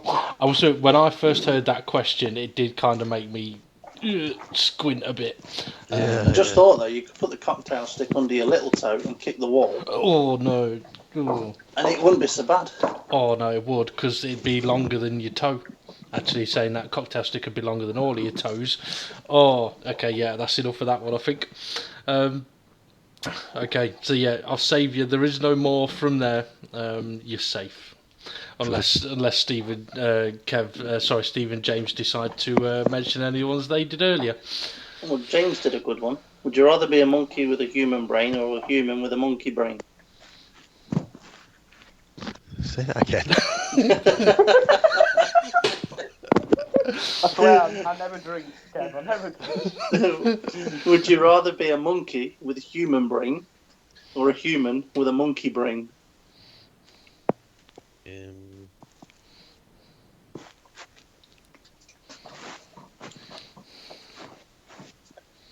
To be fair, if you were a human with a monkey brain, you'd probably be in prison for touching women's boobs. You know. I think you'd be that like a disabled or whatever, wouldn't you? Probably be a monkey. At least I'd be free. Yep, that is a good answer, I'd say. Okay, you know what? I don't think we're far off bringing the. I was going to say bringing the podcast to an end, but actually we're going to have a look at the Haas and the Ferrari, weren't we? Yep. So let's quickly do that. We can get your thoughts on the Haas and the Ferrari as well, Kev. I'll send you the pictures that Steve has sent to me. I'll just quickly pop them up onto the screen. Where's this being streamed? It's on YouTube. Oh. You got a new channel? Yep, the channel is called illtellyouwhat.TV. Oh shit, yeah. Yeah, no, I knew about that. Okay, so Steve, you brought up about the Haas and the Ferrari looking similar. So why don't you explain yourself? Well, it's right at the front, the nose, right at the front of the nose. So on the Ferrari, you've got the Ferrari badge with the Italian stripes going through it, and on the Haas, you've got the Haas badge right near it. But just size and proportions of that nose, and then the two struts coming down to the front wing, just seem identical on the Haas as they do on the Ferrari. And that's the main thing that stands out for me. I mean, you could start looking at other parts of the front wing and side pods and anywhere else on the car and try and make other comparisons. Well, I can clearly say the side pods are nowhere near the same. Yeah, I could see that. I can see that. But the front nose definitely looks similar. Why do people say that? Have you ever seen anything that's got a nose at the back?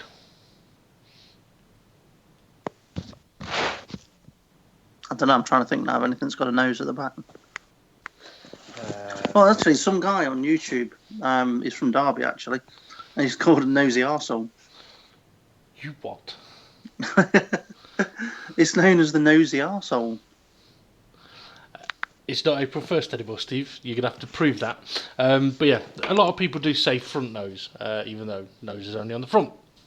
I mean, James, do you think they look similar? Kev, do you think they look similar? Not enough. I just know that the area just beneath the side pods, just around that area, it just looks like a fucking another razor blade. And yeah, it gives them fucking downforce, but fucking hell, it's good that they're up there, but I'm sick of these fucking cars with these billion wings. How do you zoom in? Click on the image. And then stretch. Just thinking about it, though, Steve, the Haas you've sent me is from 2017, isn't it? Where's the halo? That is a good question. I had noticed that. I do have another picture with halo.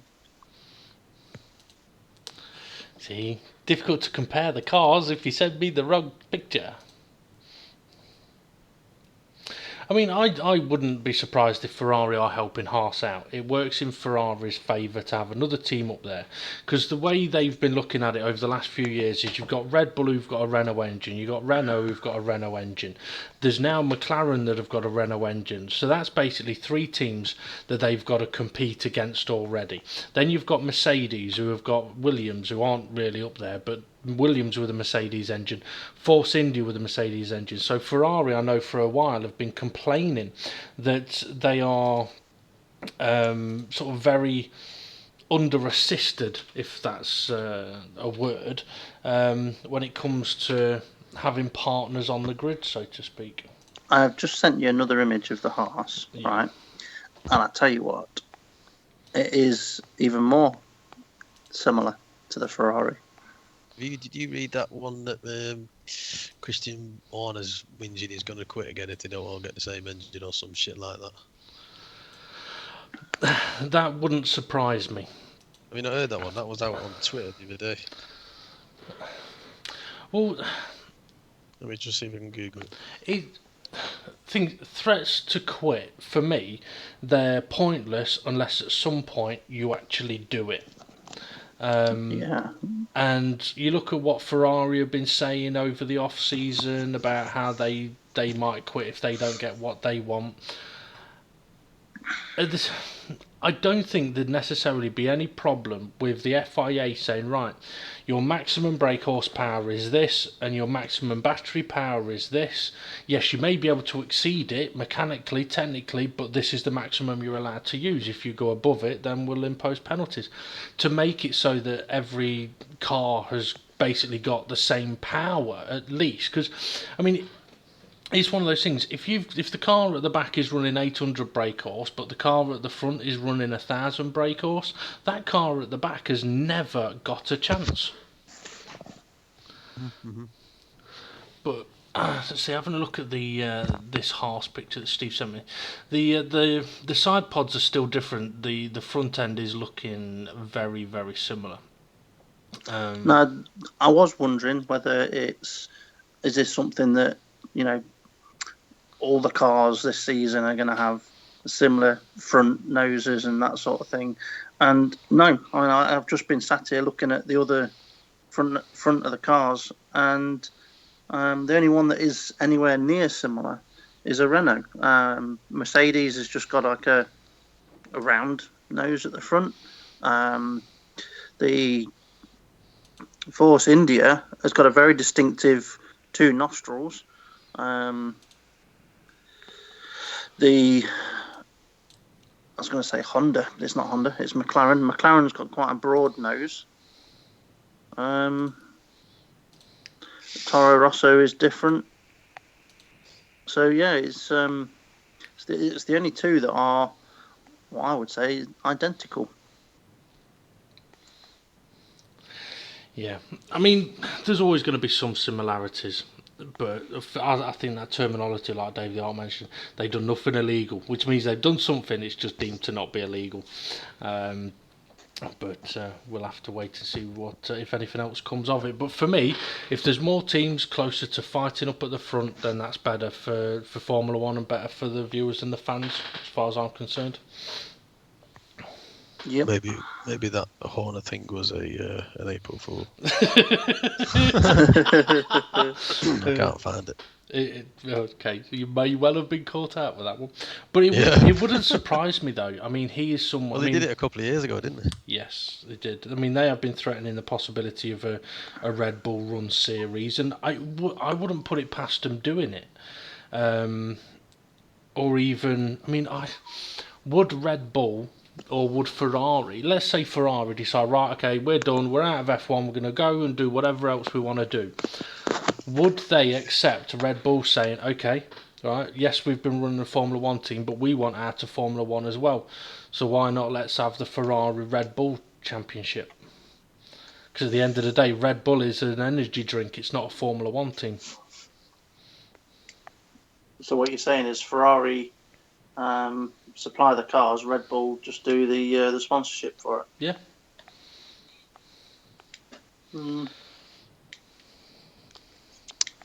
Well, if they did that, I wouldn't be interested.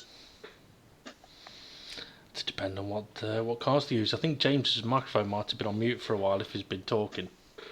Either that or he's fallen asleep. No, I'm looking for some pictures for you. Naked women, by any chance? No. Would I? Would you? What happened a couple of podcasts ago when we were looking at pictures of old toys, and then for 45 minutes afterwards, I was being sent pictures of totally inappropriate book titles? Yeah, but that's just, a bit of fun and games. That is true. That wasn't broadcastable either. But unlike redneck shit. I bet Kev's not seen that. So we can get you to have a look at that in a bit. I think I've pretty much covered everything I want to cover, guys. I don't know about you. Yep. James? Yeah, there's not really that I'm like, I need to chat to you with this about. I'm trying to think. I think we mentioned about Williams, Force India. What do you think is going to happen to them? Because Vijay Mallya is going to end up being put in prison at some point, and then. Well, I did hear that the sponsor that was coming in to buy out the team, basically, that's not happening. Right. So I think Force India are in a whole world of trouble at the moment, and that's shown by what they've not been able to do on the track. I can see Force India and Williams. I remember Steve saying a few weeks ago that this could be Williams' most difficult season, and I agree. I think Force India and Williams are going to struggle like mad. And if Alfa Romeo start beating them, then it's major problems. But yeah, I found the article I was talking about. Was it dated April 1st? Published on March 31st. Oh, you're all right. At what time? 1 minute to midnight. It's on Autosport. Red Bull F1 team calls for qualifying party modes to be abolished. Hamilton significantly in performance in Q3, blah, blah, blah, blah. Well, if you're a Mercedes, you just have to say it's a race mode, which we don't use very often in the race. Well, Hamilton said he used it for both runs, but he just hooked up the lap better. It's If you watch the lap on board, it's a phenomenal lap. Oh, yeah. I mean, how that car went round the corners at those sort of speeds, I've got no idea. aerodynamics. So if I'd have changed up to 6th gear, though, Dave, in the final right-hander, would you? No. But I mean, this is the thing. I mean, okay, if you're Mercedes and you have got more power that's unlockable at the touch of a button, then you're going to want that. If you're Red Bull and you haven't got that, then you're not going to be happy about it. The only thing that annoys me about it is it's Red Bull. They were all singing, all happy and dancing when they were winning 4 years on the trot. Yep. So there's a saying for that, isn't there? Swings and roundabouts. Swings and roundabouts, yeah. Yeah. And touche. Yeah. And only happy when you're winning. Yeah. I mean, you're right. I mean, we've said it before. I mean, when Red Bull were winning, people were moaning and complaining about them, and they were, in a way, right to do so. And now Red Bull haven't been winning for a few years. Everyone's complaining about Mercedes, and in a way, they're right to do so. But Mercedes are quite right to basically say what Red Bull did, which was, and Christian Horner said, which was, it's their job to catch us up. Yeah, exactly. It was the same when Ferrari were winning with Schumacher. Yeah. Exactly. So it's just the way F1 is, I think, to be honest with you. Every few years, one team will dominate for a few years, and then they'll change the massive change of regulations, and then a different team will dominate for a few years. Yeah. I mean, the only thing that Mercedes have done different is there was a big change in regulations, but because of their engine being so dominant, they were able to continue on and win for another season after that. And they started developing that technology 6 to 12 months before anyone else. Yeah. Yeah. And the only reason they came into Formula One was under the guise of that's what the engine regulations would be. I mean, we've talked at length on the podcast about the engines, and so actually, I'm gonna ask you a question about the engines because we mentioned it earlier on.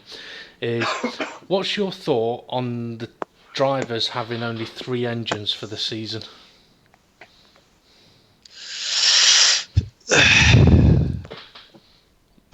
You can swear. Engines to do 21 races. Again, it's F1 is meant to be, like my dad said, they're meant to be pushing every single lap, and they're not. Yeah. And now never mind the tyres, never mind anything else. Now they've got to save the engines, and it's all to save money. But like I think Ted Kravitz said, it probably costs them more money in developing engines that are going to last longer than it would be to just throw the engines away. Yeah, that it does. And to put it into a different perspective for people, it'd be like your favourite porn star saying, I'm not going to give it me all in this one, I've got another 50 to do this year. Yeah. But you'd still watch all 50. Well, maybe. It depends. No, but I'm saying if you're a Formula One fan, you still watch all of the events. Yeah. Well, it's just that it's not as fun. Yeah. Well, this is the annoying thing about it, in a way, though. In a way, I want Formula One, or even any other sporting events that I like, or any films, or whatever it might be. I want it to grip me so much that when it's on and it's live, my plan is to watch it. Not to do other stuff and then watch it on a replay. It's to watch it. I want to watch it live. But I must admit, for the last few years, and even this year, I'm thinking, okay, well, I could do the race I've got this weekend, or I could watch Formula One. You know what, I'll do my race, and then I'll watch the Formula One on a replay. Whereas it should be, no, you know what, I want to watch it live. It's so amazing, I want to watch it live. But unfortunately, that doesn't happen. And I've never been offered to have the possibility of watching porn live either. But there you go. Actually, no, that's not entirely true. But that's a different story. Amsterdam's a strange place. That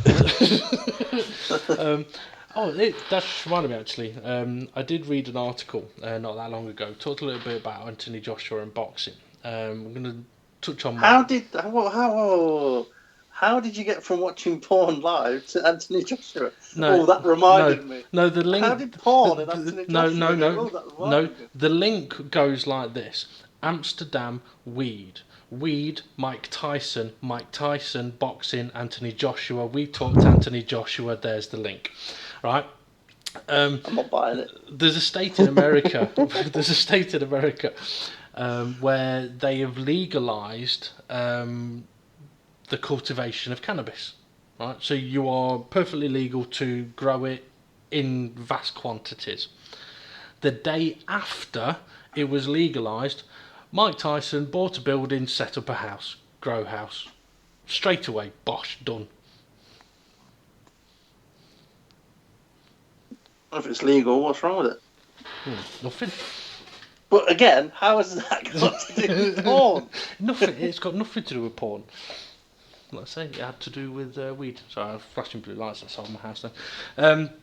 Okay, right. I think on that note, it might be time to bring this podcast to an end. Unless you've got anything else, guys.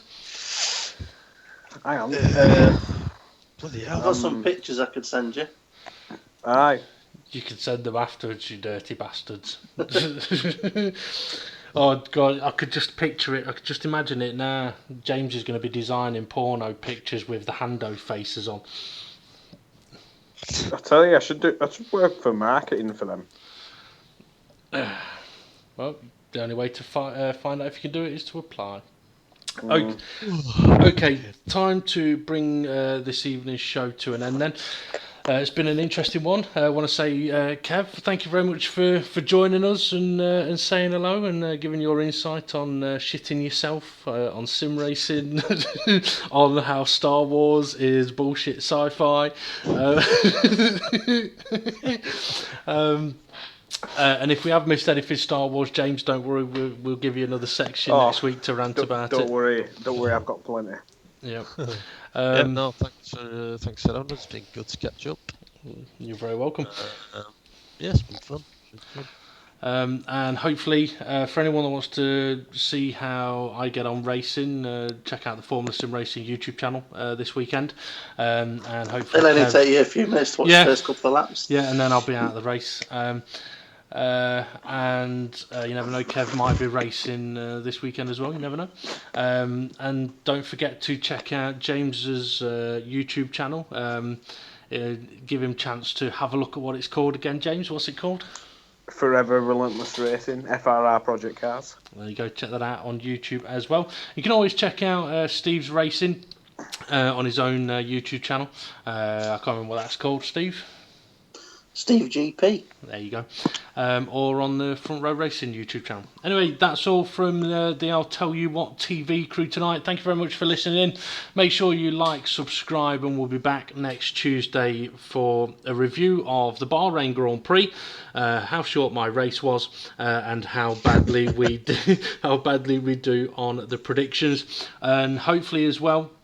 We'll have a slightly better How a Man Does than the one we showed today. I'm sure there'll be a few comments about that on my Facebook inbox. Anyway, there we go. Thank you very much, folks, and we'll see you all again soon. Bye. See you later. Blah blah blah blah blah blah blah blah blah blah blah blah blah blah.